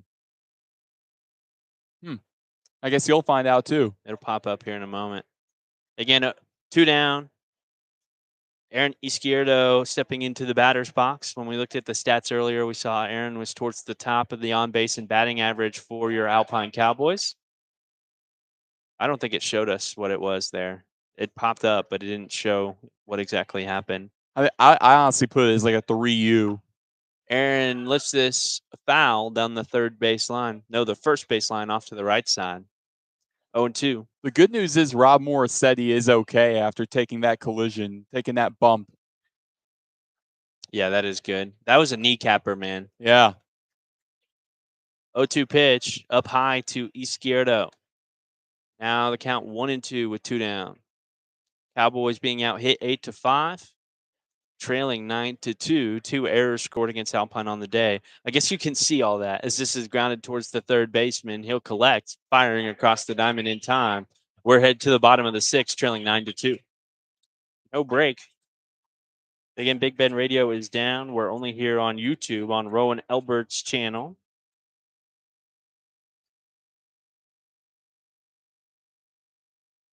Roen, do you care about copyright laws? Can I turn this up? I'm just kidding. I don't want to get your channel taken down. Or a strike. Our live stream taken down. This is our only avenue. Garden City Wind brand water. Wind is really moving too. Again, we're in the plains. Is this your first time coming to Kansas? Is this my first time in Kansas? Yes, actually. Wow. I have a buddy who lives on the Kansas side of Kansas City. I've been to Kansas City before, or I've driven by. Have you been through Missouri or Kansas? I know I've been to Missouri because I've been to St. Louis. I think I was driving north. I think I went through Kansas on the way to Omaha, Nebraska in that drive. As Jesse Garcia warms up, gets a fresh inning here. Have I gained any subs? Let's see. I don't care, honestly. I'm not active enough. I've gained like 4. Wow. Let's go. I haven't been reading the chat. Do we still have 99 pitches now? Oh, I guess they'll just max out at 99 because there's not 3 decimal places for the starting pitcher for the Wind. So I would expect this next inning to be the last for Cole Lee if they do try him out there. I guess more than likely not going to find out unless Garden has another big inning, because they'll have 4, 5, and 6 to lead us off. Thank you, Claire. I grew up playing hockey, so maybe I take my mustard comment from hockey broadcast. I took it from an NBA coach, PJ Carlesimo. What is it? What is there, mustard on a pass or something? Yeah, he said that to Latrell Sprewell, and then Latrell Sprewell beat him up. Oh, wow. Here's a strike found on the inside. Again, Jesse Garcia gets his first fresh inning, stepping in Dominic Embody, the catcher for Garden City. Yeah, he said there's too much mustard on your passes, or no, not enough mustard, and then he got beat up. Who did he coach for? This misses well inside, 1-1. It was the Warriors back when Latrell Sprewell was on the Warriors in the 90s. Yeah, I wasn't watching the Warriors back then, Roan. And not many people were. I wasn't alive back then. Me either. Here's the pitch to N-Body. Did Rooks ground out? N-Body rips the ball into the glove of Aaron Izquierdo. Dive and grab made by Aaron. One down here in the top of the seventh. No, top of the bottom of the sixth. Man, Izquierdo, not usually a first baseman, but making a play that not many could right there. The line drive, thought for sure it was going to be a base hit. It was smacked on the right side. Really good contact from N-Body, but Izquierdo doing all he could to get a hold of it. Now, Andrew Broutman, he's 3 for 3, has 3 RBIs in the game, including a 2-run shot most recently. Shout out to the Garden City Wind, though, in their PDF here that has all the player information. This is found for strike 0-1. They have deep backgrounds on all these guys. Broutman, number 6. I'll find him here. Yes, this is a ball low and away, now 1-1. Broutman out of Arkansas City, Kansas. So he's a Kansas guy. Went to Southwestern College.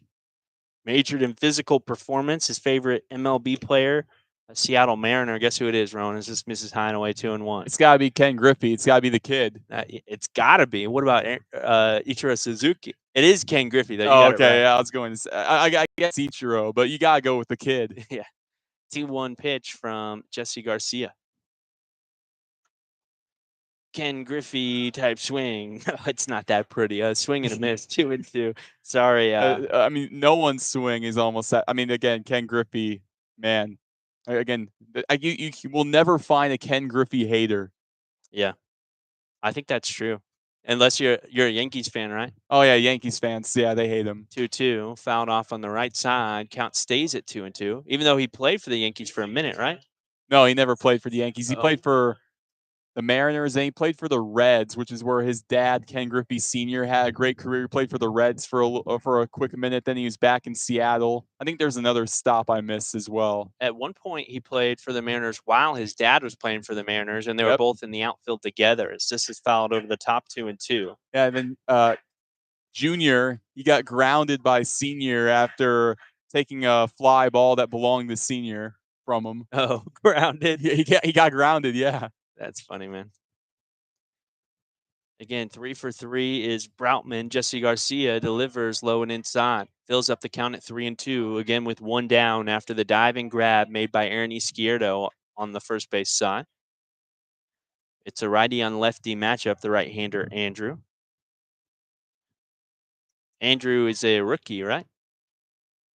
As he takes an outside pitch for ball 4.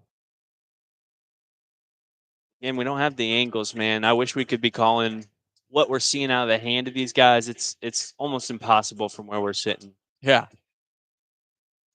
Walking out to Mac Miller, Rob Morissetti. Is that really Mac Miller? Yeah.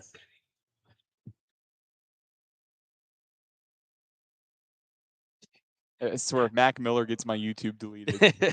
This has got it on the right side to Trevor Tripoli. Flips to second, across to first. Not in time for the double play. They get the lead runner over at second base. Again, a heads-up play from Tripoli, getting that lead runner and almost turning 2. But now 2 down after the fielder's choice ground out by Rob Morissetti. Pierce Kahn now. Pierce Kahn is 1 for 2 in the game with a walk. Here's number 34. Let's find him here.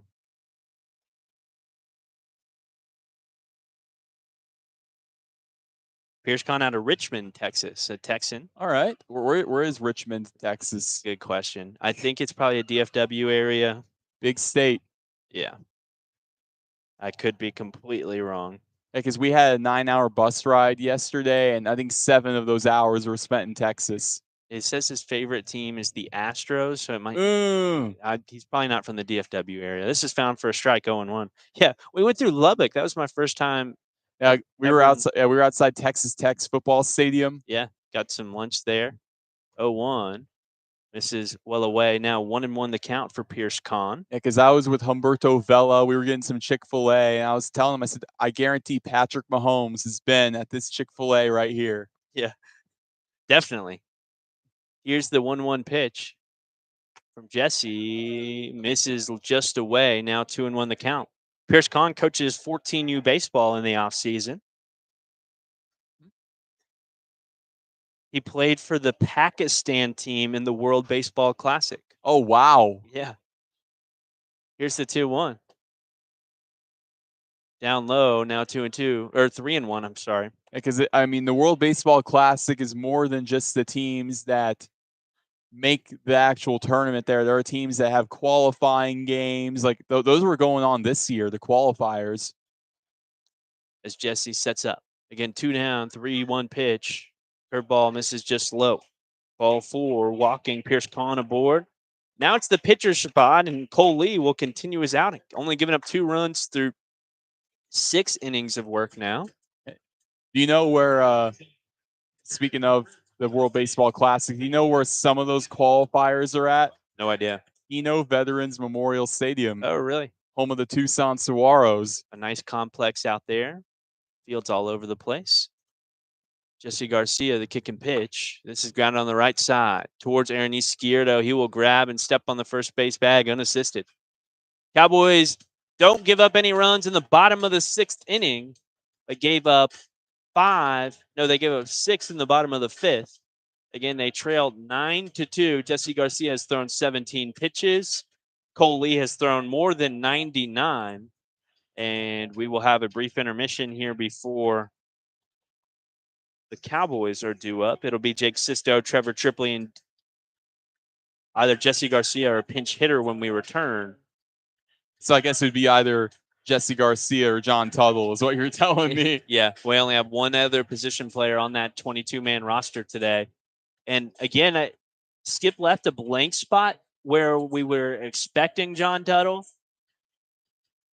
We haven't had a good vantage point of the dugout, so I haven't been really looking in there to see if I could see John, but I bet he's in there. He's on the trip. All I see is that Parker Wakeman just cracked Brad Burdett's back. That's all I can see. Really? The whole lift up like this? Oh, there's John Tuttle. He's in the hole. Oh, great call there, man. This is a great song. Yeah, another Kanye song. Oh, we do have a new pitcher. So they bring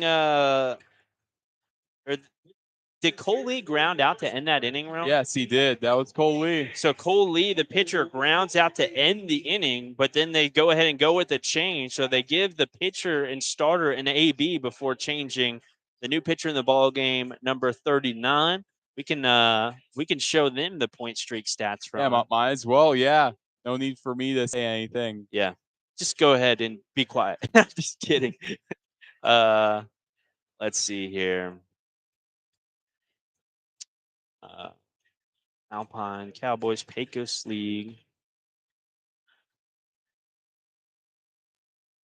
And the Garden City Wind. Oh, this is his walkout. I just put 2 and 2 together. Amazing by Kanye West. That song got famous because of an NBA commercial. Oh, yeah. I know that commercial, yes. Pitching stats. What's his name again? This is Steinman. There he is. 4th best ERA on the team, a 1.84. These guys, Con doesn't count up here. Hey, could you click on the... Oh, yeah. Yeah, we'll give you the in-depth look.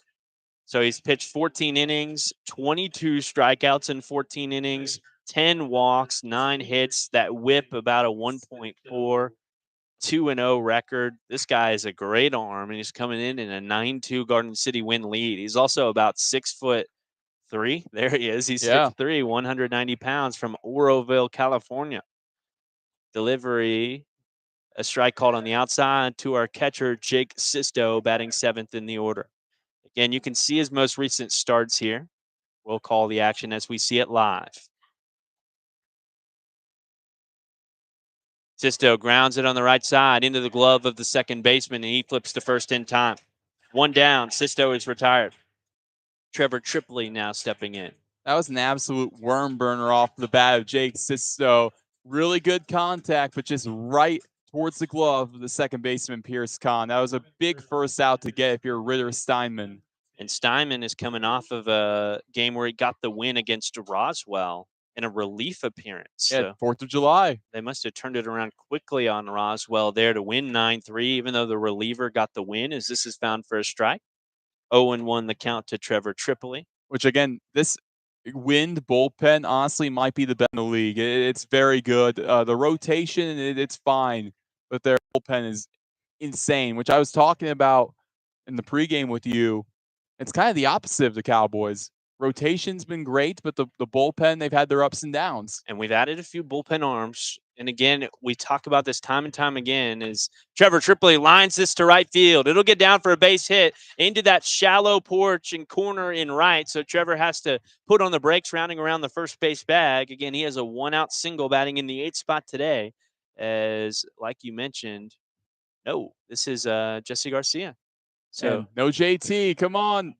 So it looks like Jesse will be back out for the Cowboys. I think Lance Myers also still believes that this can be a close game down the stretch. And you want to save John Tuttle for that spot. And it's the left-handed Jesse Garcia. Shows bunts it down the third base side. Attacked by the third baseman. He'll flip to first in time. And wow, what a play by Trevor Tripoli. We talk about that high IQ baseball. He rounds around second, sees nobody covering the third base bag as the third baseman was attacking the bunt attempt. And he gets to third easily without anybody in the area. Yeah, that was easy. And you saw a sea of white chasing after Tripoli after that. That was one of the funniest things I've seen. That was a great heads-up play. Now Sean Becker. Sean Becker is 1 for 2 in the game with a walk.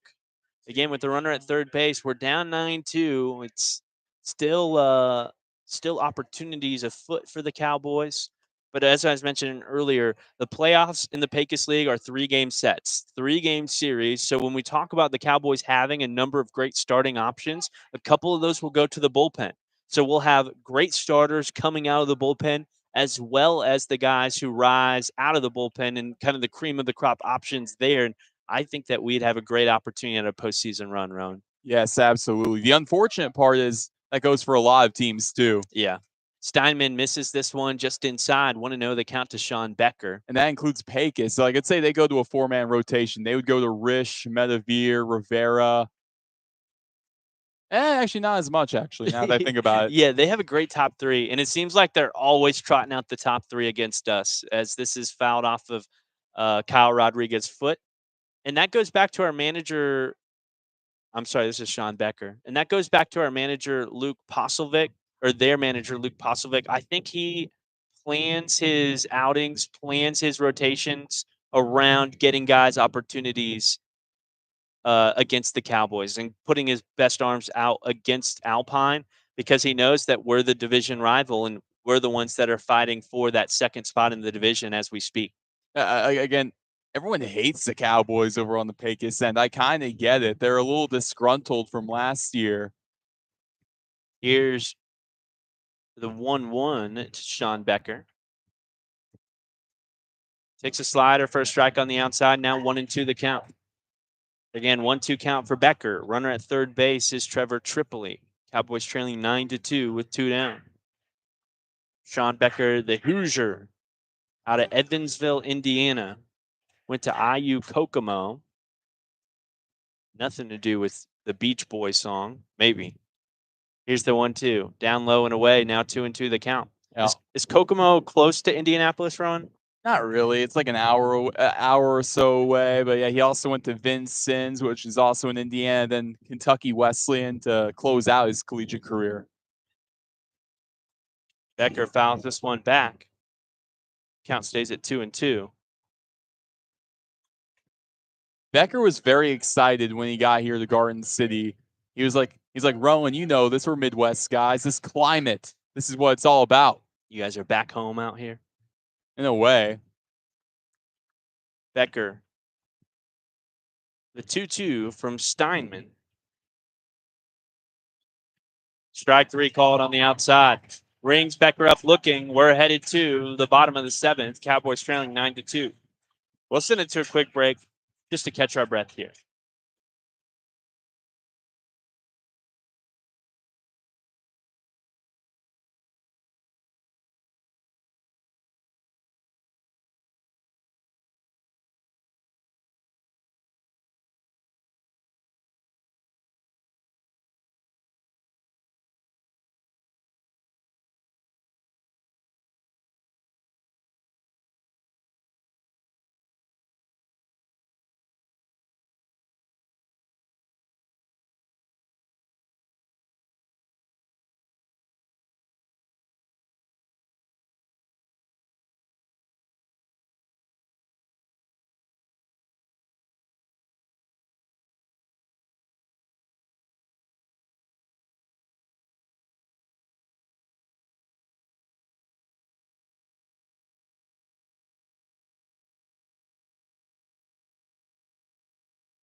Adam Purdy here for the Garden City Wind, again in white today.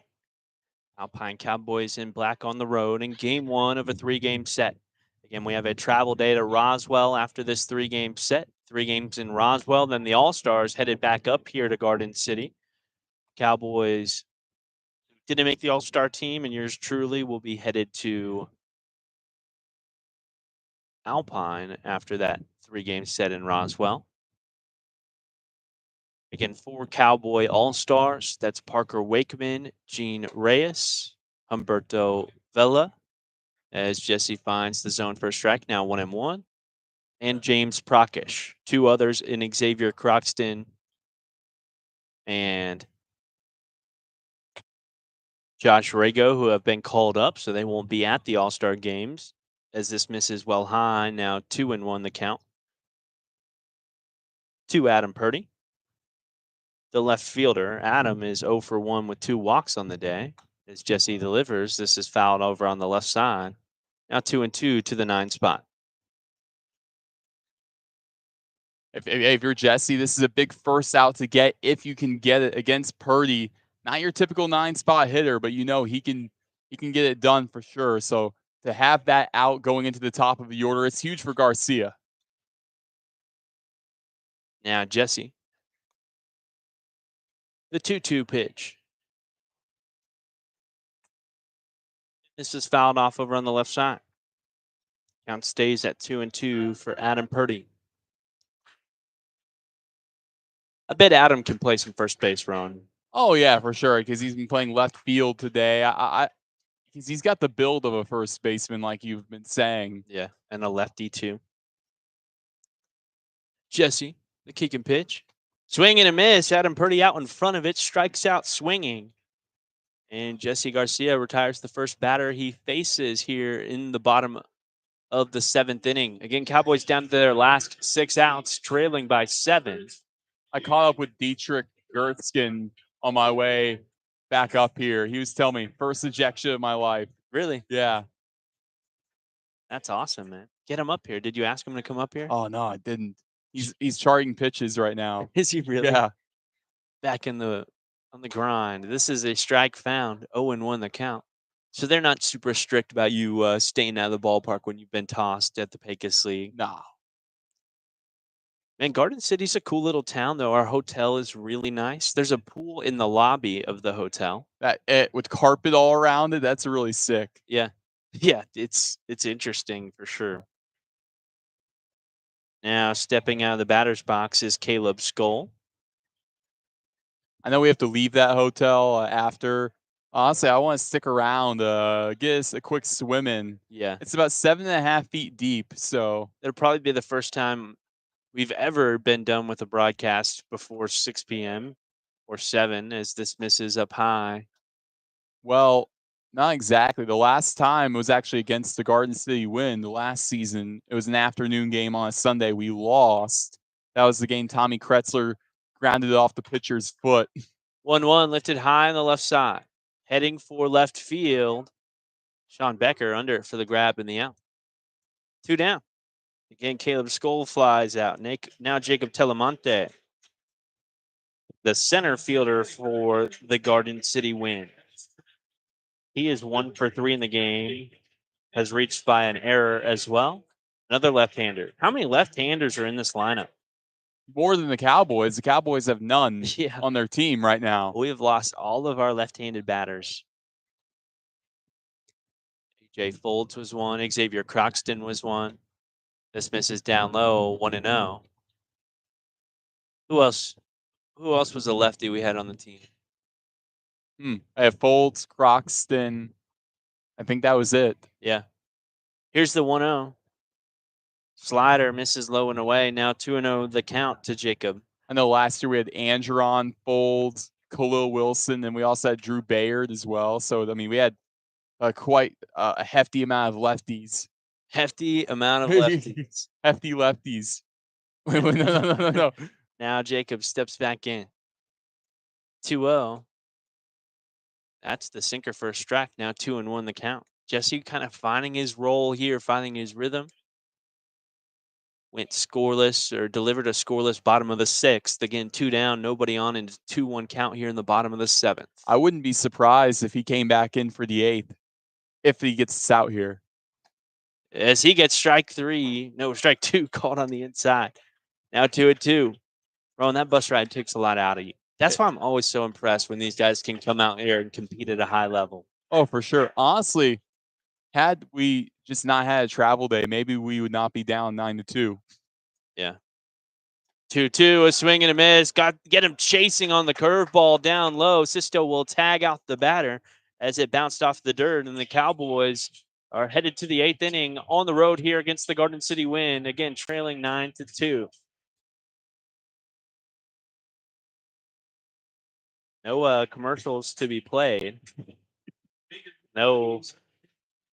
So is it just dead air on the radio right now? Yeah. The station isn't even up. Even the AM and the live stream. I don't know why we weren't on the stream. That's strange. So what changed from 4th of July to now where that's out? The guy is actively in the tower working on something. So he drove down from Oklahoma on July 4th to try and resolve our issues, and he's actively up in the radio tower trying to fix those issues. So that's what's going on. Is we just kind of timed it up wrong with him working on that stuff at the same time as a ball game. Oh, they're going to a new arm here. Another one. Number 48. Let's look at him. Yeah, I just, again, my notes popping up. This Wi-Fi is terrible.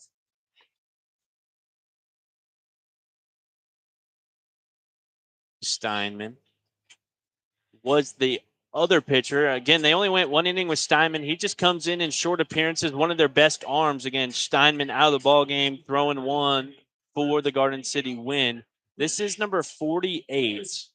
Roen, we don't have a name. It sounded like Garza. Oh, it's Grant Garza, the former Mankato Moondog. Big old 0.00 ERA. 7 innings pitched, 10 strikeouts in those 7 innings. Has only walked 3 batters. Has only given up 3 hits. There's our sub-1 whip. A .89 whip for Grant Garza. Something close to that. Again, giving up 3 walks, 3 hits in 7.2 innings. This is a big-time arm for the Wind. He only comes in an inning at a time as well. Yeah, because with Grant Garza, I just took a photo because he's good friends with one of my buddies back in college. Oh, really? Yeah. He was like, and my friend, he's like, yeah, I know Grant Garza. Only thing on local radio is the signal out of Marfa since the Alpine stations went down. Yeah. Really? Wow. So Garza.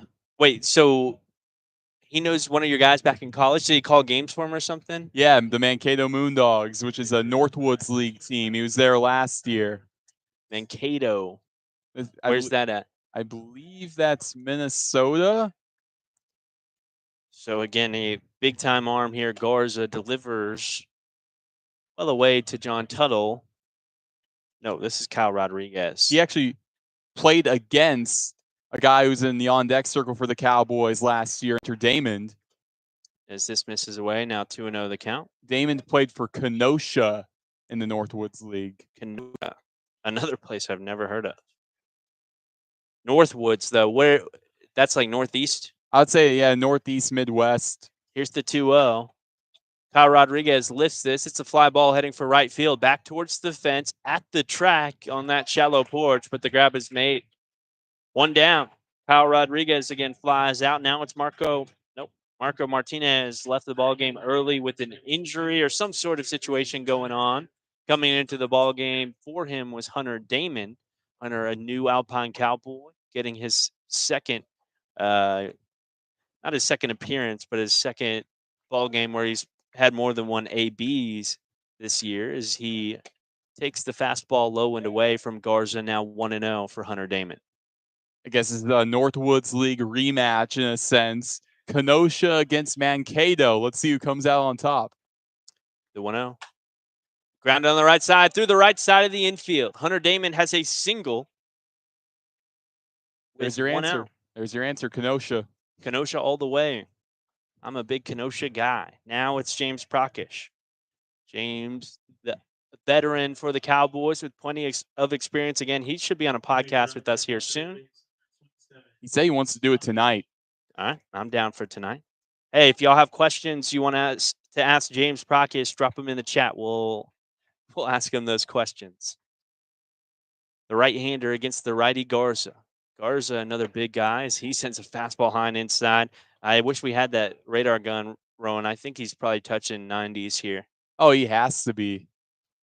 Again, he on his stat sheet, he's 6'3", from Missouri City, Texas, so a Houston suburb. I think Jesse Garcia may be from the Missouri City area. As James steps back in, again the 1-0. Garza peering out of the corner of his eye to first base, delivers and gets the swing and the miss from James. Now 1-1. Jesse Garcia's pitch count is at 50 right now. Wow. 49, but talk about a long reliever. It looks like it should be him. We haven't seen any activity in the bullpen. As Garza delivers, Prakash fouls this over the top. Now 1-2. All I've seen is just Armando Ceballo and Kyle Dalton getting some warm up in. Like periodically, they'll get a light toss. As James steps back into the batter's box. The all-time Pecos League hit leader takes it high, 2-2. All-time Pecos League hit leader, all-time Pecos League appearance leader, all-time Pecos League bus mileage leader. Oh, for sure. He has to be up there. As Garza delivers the 2-2 pitch, Prakash lifts this foul on the third base side.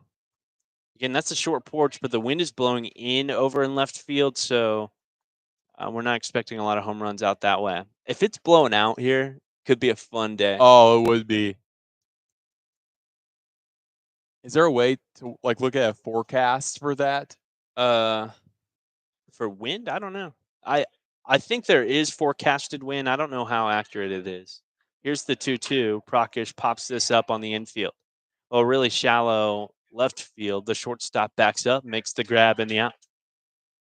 Yeah, because I remember last year at Ball State University, Rich Maloney, the skipper over there, he was telling me, oh, the wind's going to blow out to the right tomorrow, and it's going to be dead still today. I'm like, how do you know that? Hey, again, if you want to look at the box score right now for the Cowboys, here's what we got going. I'll just leave that up on the screen for a moment. Notable changes. Again, Hunter Damon came in for Marco Martinez around the second inning. As Garza delivers and Brandon Andrews lays off the off-speed low and away, 1-0. Again, a runner at first. We can pull up that Garden City win box score in a moment. Andrews has a solo home run on the day, brought to you by Margaret's and Marfa, the only home run of the day, as this misses down low, 2-0. Yeah, the only other one was hit by Garden City, that being Andrew Brotman. So, Roen, is your YouTube channel bringing folks by Margaret's and Marfa? And maybe it will, honestly. I think there are some people that are subscribed. They probably saw my old content, and they are wondering what I'm doing now. 2-0 finds the inside of the zone for a strike. Now 2-1 to Andrews. Again, Lance Myers coaching third. Jesus Rosario, our first base coach. 2-1. Slider dots up the inside of the zone. Now 2-2 to Brandrews. I'll pull up the Garden City win box score now for a moment. As Andrews pops up the 2-2, that's heading back behind us. Whenever a ball does catch this tin roof above our heads, Roen, it will send a shockwave. It'll sound like July 4th, maybe even July 5th after the discounted fireworks go on sale. Yeah. Yesterday here in Garden City, when I was out eating, it was a war zone. Oh, yeah, it was. Runners off and running, 2-2, finds the zone for a strike, and Garden City's out of the inning. We're headed to the bottom of the eighth. Cowboys trailing 9-2 on the road against Garden City. Again, Andrews rung up looking. Aaron Izquierdo, Jake Sisto, and Trevor Tripoli will be due up for the Cowboys in the ninth.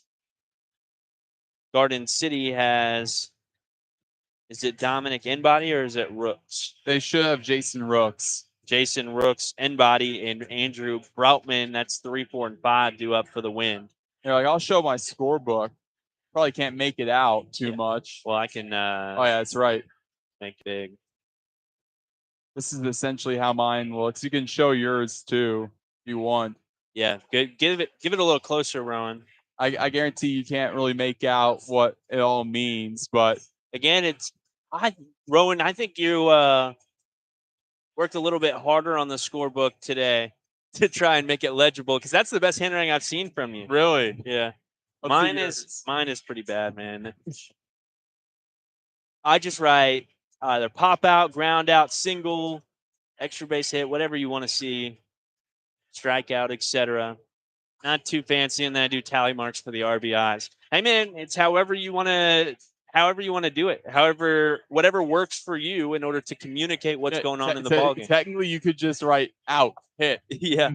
That's probably what some high schoolers do, man. Yeah, exactly. But Roen, I bet you were doing it pretty well back in high school. In high school, I was actually terrible. Really? I missed a no hitter. Really? Yeah. So What, did you score it wrong or something? Westfield High School, I guess I called an error or a hit or something like that. I didn't even think about that. And then it was the 7th inning. We had a no hitter going, and then it finally got broken up with 2 outs. And then the PA announcer tapped his shoulder. He said, that was the end of a no hitter, right? Wow. And I'm like, oh, I was really down after that. Even though Westfield won, I was just very down. Roen, you've come a long way. Now it's Jesse Garcia back out here for the bottom of the 8th. Cowboys are trailing by 7. Again, Garcia has taken on a long workload here in this game, thrown 49 pitches coming out of the pen. It's been Dietrich Gertzkin and then Jesse Garcia in the ball game today. As Jesse sets up, delivering to Jason Rooks, who extended his 30-game hitting streak to 31 games earlier today with a single up the middle. I mean, that's a wind record. I got to check. What's the league record? Yeah. He might be up there. We're going to knock it out this series. I feel it, Roen. Knock on plastic.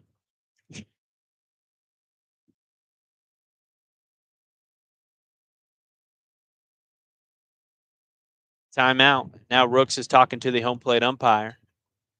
Fans also, I mean, they showed up in bunches tonight. I will say, I'll give them credit, because you have one of 3 options. You can go here, you can go to the zoo. The zoo's really nice from what I've heard. And you can go to the water park. And they're still communicating here. I think there's some other options, right? You could go to Hibachi. Hibachi. That's where I went to lunch. I brought my bike again this trip and can drive anywhere I want in town. Because you were going crazy with that last time. I can't be locked up in a cage, Ron. I can't be stuck in a hotel room. I have to have my ability to move around.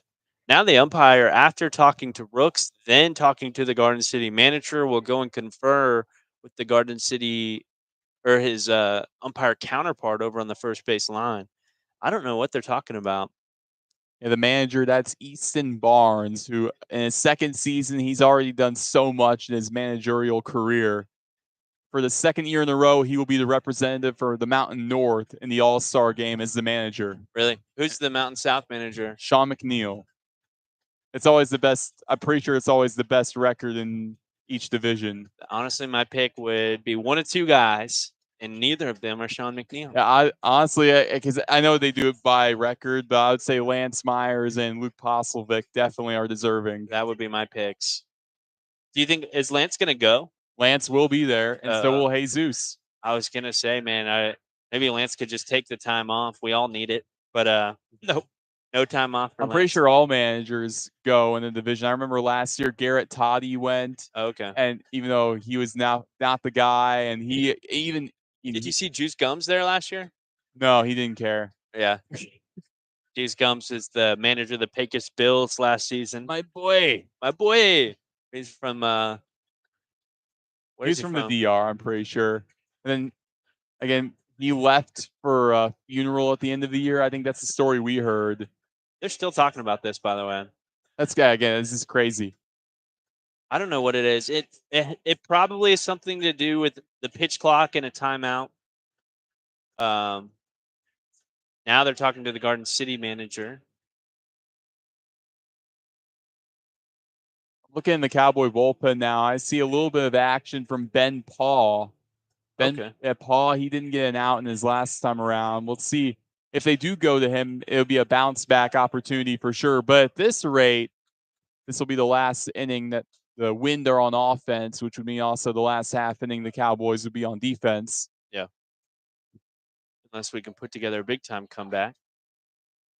Ben Paul, a roommate of ours, a new teammate again out of Oakland.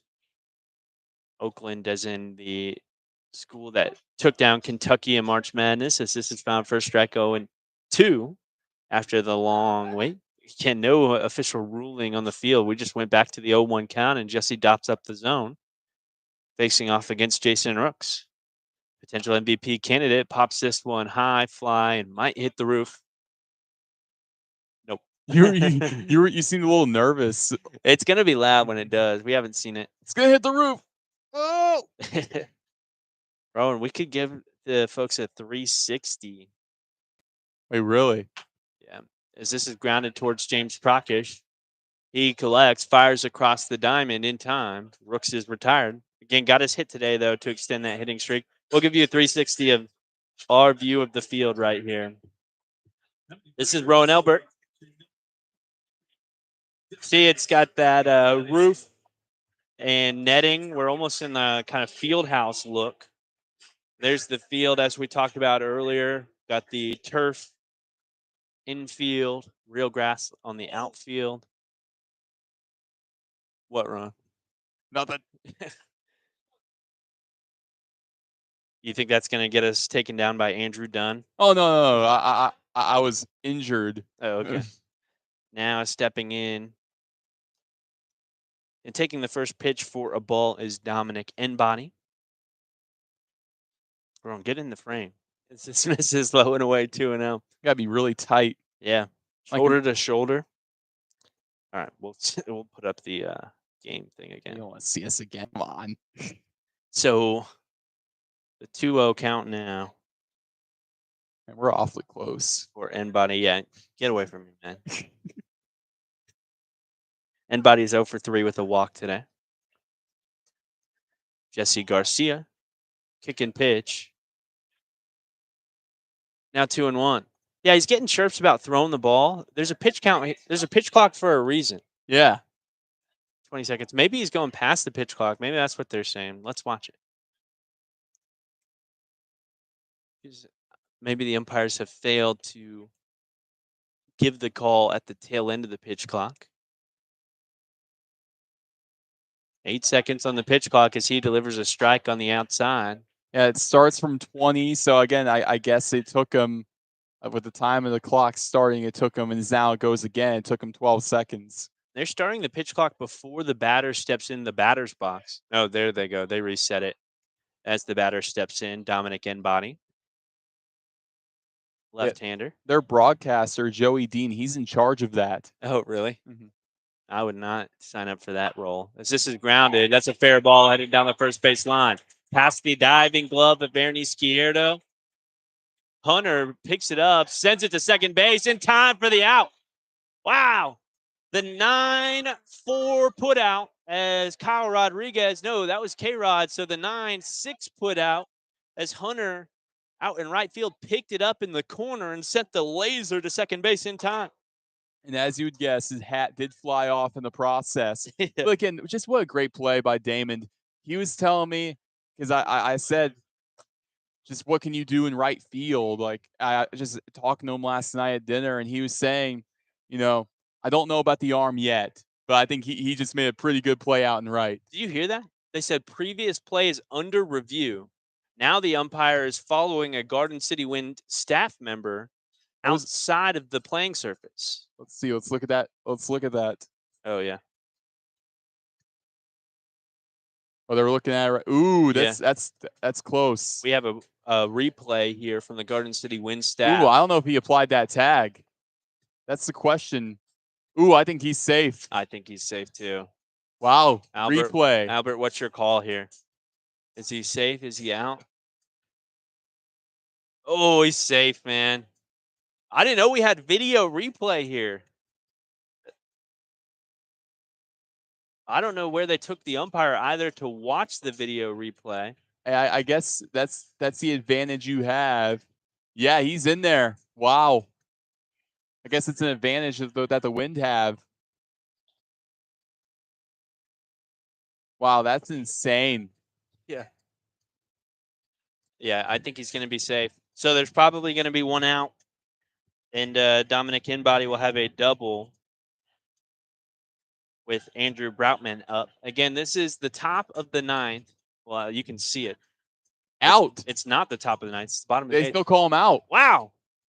Not enough information to overturn it. Well, yeah, I think that's the thing you have to reference. It's the first time, maybe the only time we're going to reference it this year. There has to be enough evidence to overturn, which that time around, I don't think there was, because if you look on that secondary angle, the one that was out in center field looking in, what you saw was Rodriguez's glove was kind of out of frame. So you couldn't really tell had he made the tag, but it was right there at the leg.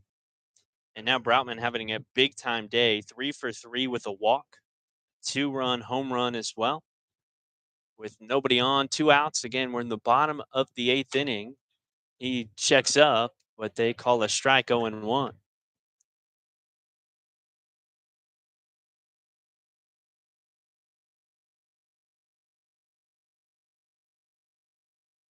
Again, Cowboy defense is as follows. Jake Sisto, the catcher. Jesse Garcia, the second pitcher in the ball game. Looks like will be the only other pitcher we see today as Dietrich started the game.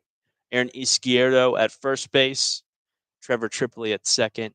Kyle Rodriguez at shortstop. James Procish at third base. In left field, Sean Becker. Center field, Brandon Andrews. In right field, coming in for Marco Martinez, was Hunter Damon, as this is fouled back 1-2. Hunter, again, he really proved himself today. Even with this more than likely going down as a Cowboy loss, Hunter Damon really proved himself. After going 0 for 4 in his debut, he was really down on himself, getting a pair of base hits. Not only that, gunning down Dom Enbody at second. Man, what a great day for Hunter Damon. As Broutman steps back in. Yeah, I agree. New Cowboy, new face. Again, we need position players. We are running short on them. Not that our starters aren't good. It's just we don't have any depth at all. No room for error, no room for injury, no room for anybody getting a day off. I mean, think about it. When's the last time our infield has gotten a day off? It's exactly. Just low, 2-2. Well, we got one coming though. We got some position players still coming in. We got a big one coming your way in a few days. We've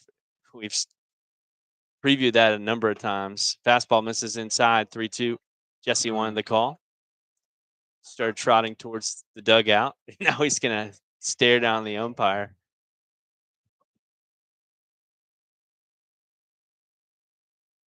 He's asking where it missed. No signal from the umpire. Justice for Dietrich. Yeah. Again, Dietrich was tossed out of the ball game, talking about balls and strikes with the umpire. First toss of his professional career, of his career period, right? Yeah. Here's the 3-2. Down low, ball 4. Broutman walks his way aboard. That's 5 effective at-bats on the day for Broutman. 3 for 3 with 2 walks. Now Rob Morissetti. Another lefty. I think they have more lefties than righties. Yeah, honestly, and that's a rarity. And the fact that they have that is insane. Yeah, what percentage of the population is left-handed? Isn't it like 12%? Yeah. And even like some athletes, they'll be left-handed like when they write, but like right-handed when they play a sport. Which is a waste. This is bound for a strike 0-1. Yeah, like LeBron James, he's a left-handed writer, but also basketball, I don't think being lefty has any advantage, right? No, not at all. An 0-1 count for Morissetti. What other sports does being lefty have an advantage? Not really in football. No, if you're a quarterback, not really. Maybe a DB has a little bit as this misses down low 1-1. At the same time, if you're trying to corral in a ball, you're doing it with 2 hands. Well, again, if you want to get a finger up, get a hand up. I thought there's something about a defensive back in the rotation of a football being left-handed because when you're turned around, it goes the opposite way, but maybe I'm crazy. Here's a ground ball up the middle. That's a single for Rob Morissetti. Runners at first and second, 2 down. Pierce Kahn now. Pierce Kahn is having a good day as well. Like we talked about earlier, was in a World Baseball Classic team and roster. He has 2 walks, 1 for 2 on the day as second baseman.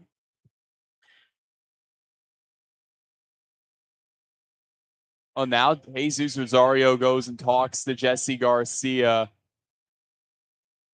So I guess for the Cowboys, I see Armando Ceballos using the armband, so he would be the next one out. But Garcia only needs to get one more out, and that would, if the Cowboys can't tack on 7 runs, that would be the last time the Cowboys would have a pitcher out there. So, well, now I see Ben Paul is throwing, so I guess he would be the next guy. And it looks like number 2 is ready to pinch hit for the Garden City Wind. Ron, do we know who that is? Number 2, well, I would if the Wi-Fi worked here. Yeah. Well, I can pull it up on my phone too because I have my notes on my as well. It just doesn't look good. I make them all colorful too, and it just doesn't work out. Number 2 is Seth Christensen. Wow. 3rd best batting average on the team in the on deck circle. But to be fair, 23 at bats. Yeah. Really small sample size. 2 home runs and 23 at ABs. Normally a third baseman. But again, here in the bottom of the 8th inning, should be the last out that the Cowboys have to record on defense unless we can mount a huge comeback trailing by 7.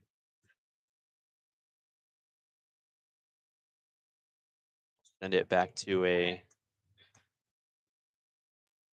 the game.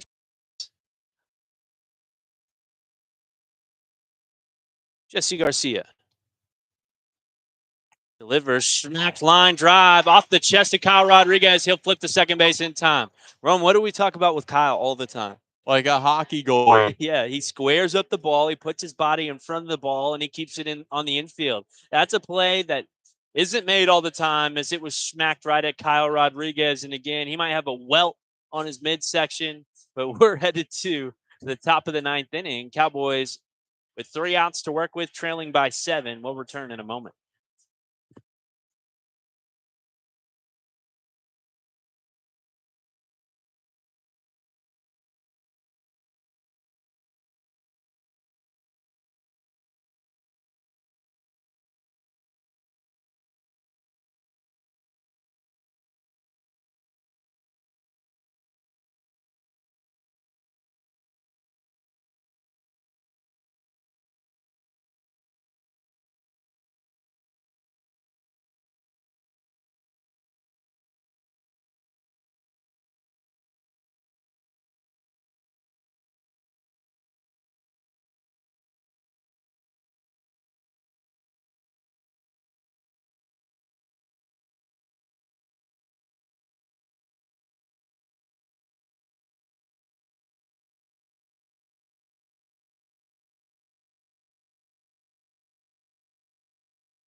New pitcher in the ballgame here in the 9th inning, Lance Koch. He is Garden City's option, who has thrown 10 innings, has a 0.00 ERA, a 3-0 record, 18 strikeouts in those 10 innings. Wow. Almost 2 strikeouts per inning and a sub-1 whip. Again, another great option out of the bullpen. Even guys that are low leverage options are still great for them. I mean, this is unlike Tucson, where they have a couple of guys that they'll trot out that just really aren't as good as the top options. Like any other team, Garden City, top to bottom, have a great bullpen. Yeah. Aaron Izquierdo takes his high and away, 1-0.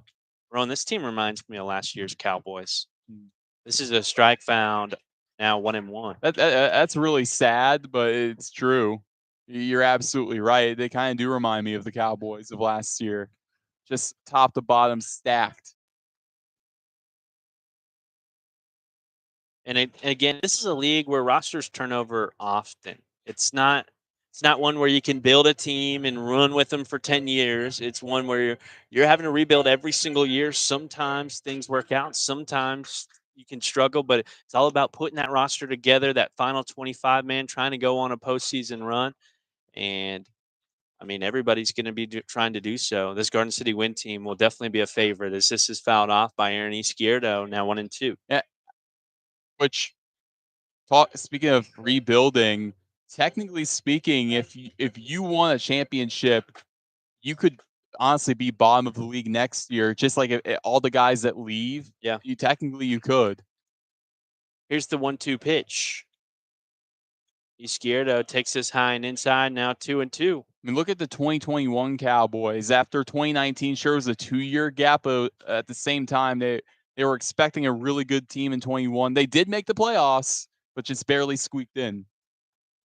As the 2-2 comes from Koch to Aaron Izquierdo, and Aaron lines this one on the right side. How about that? A single to lead off the inning for the Cowboys against the pitcher with the sub-1 whip. Again, whip walks and hits per innings pitched, as Aaron is now 1 for 4 in the game. Jake Sisto stepping in the batter's box. Trevor Tripoli on deck. It'll be interesting to see who we bat. I guess we still have John Tuttle as an option in the pitcher spot. I saw Tuttle with the helmet on, and yet I think that might be the guy. Yeah, I see him too. Yeah, and Lance Myers just talked to the umpire. I think it may be about a lineup change. Maybe a little early for that, but Sisto steps in. The big right-handed catcher.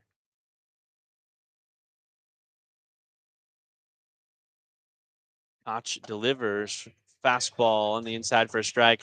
Another guy who it looks like it's about 90 coming out of his hand. Again, all these relievers that we've seen only come in for 1 inning whenever they come in. So they can put all the gas, the pedal to the metal for the 1 inning they see, as this is a swing and a miss, 0-2 the count now for Sisto. Despite them having a 9-2 lead, they've used more arms than the Cowboys. Yeah. Because the Cowboys have only used 2, and they've used 4 now. And they've used their best guys. Seems like they can pitch, though, just 2 days apart. Last time we saw the Garza guy was on July 4th, as this has popped out to right field.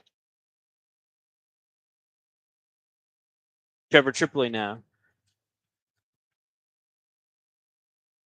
As Garden City's catcher will come out and talk to Koch. Dominic Enbody coming out to talk to him. Koch wears 55. Do we know any athletes number 55, Rowan? Number 55, huh? I'm trying to think of like some NFL linebackers. I think, what number was Urlacher? NBA player Roy Hibbert for the number 55. NBA All-Star. I looked it up. It said number 55 is famous for the speed limit. And also Dikembe Mutombo, as this catches the zone for a strike, 0-1. Lance Briggs for the Bears. That must be a middle linebacker. Mm-hmm. Is there no mention of Roy Hibbert? None. And I've seen the list of 10 names. Now ground ball towards the second baseman. He flips to the shortstop at second, across to first in time for a double K, double play that will end the ball game. Wind 9-2 here in Garden City, Kansas. Well, Roen, again, maybe some bus ride jitters, maybe some bus ride rust being shaken off by the Cowboys here in game one, but the 6-run bottom of the 5th inning really proved to be the difference. It really was. Yeah. So, I mean, if you eliminate that, this would be a 2-3 ball game. Yeah. It's crazy just how one inning can change everything. That's why baseball's a game of runs in many ways. And Garden City took one big run and it changed everything. Yeah, absolutely. Our player of the game, I'm not going to choose the player of the game for the win. I got a sour taste in my mouth today, and don't look forward to seeing these guys tomorrow. It might be. I think it's our right fielder. I think it's Hunter Damon as well, going 2 for 3 with a sac fly. And also that incredible 9-6 out, throwing out Dom Enbody at second. I got to go with Hunter Damon as well. Yeah, I'm gonna go Hunter Damon, who came in, and he's our player of the game. The Roen Elbert YouTube channel player of the game, Hunter Damon. Again, just some technical difficulties back at the station. We should be back on KVLF tomorrow. I want to do this again. I do too. We'll see what we can do about it. But and if we do that, we might do it on. I don't know. Will we do it on the same channel, or should we create an Alpine Cowboy YouTube channel? That's a good idea. Yeah. Do you want to? I want to grab somebody for an interview? I guess they're all gone. I got so many subs though from this, and I'm gonna lose them all. No. Yeah, go ahead and unsubscribe now. As we'll sign off. This has been Alpine Cowboy Baseball. Again, the Wind taking down the Cowboys 9-2.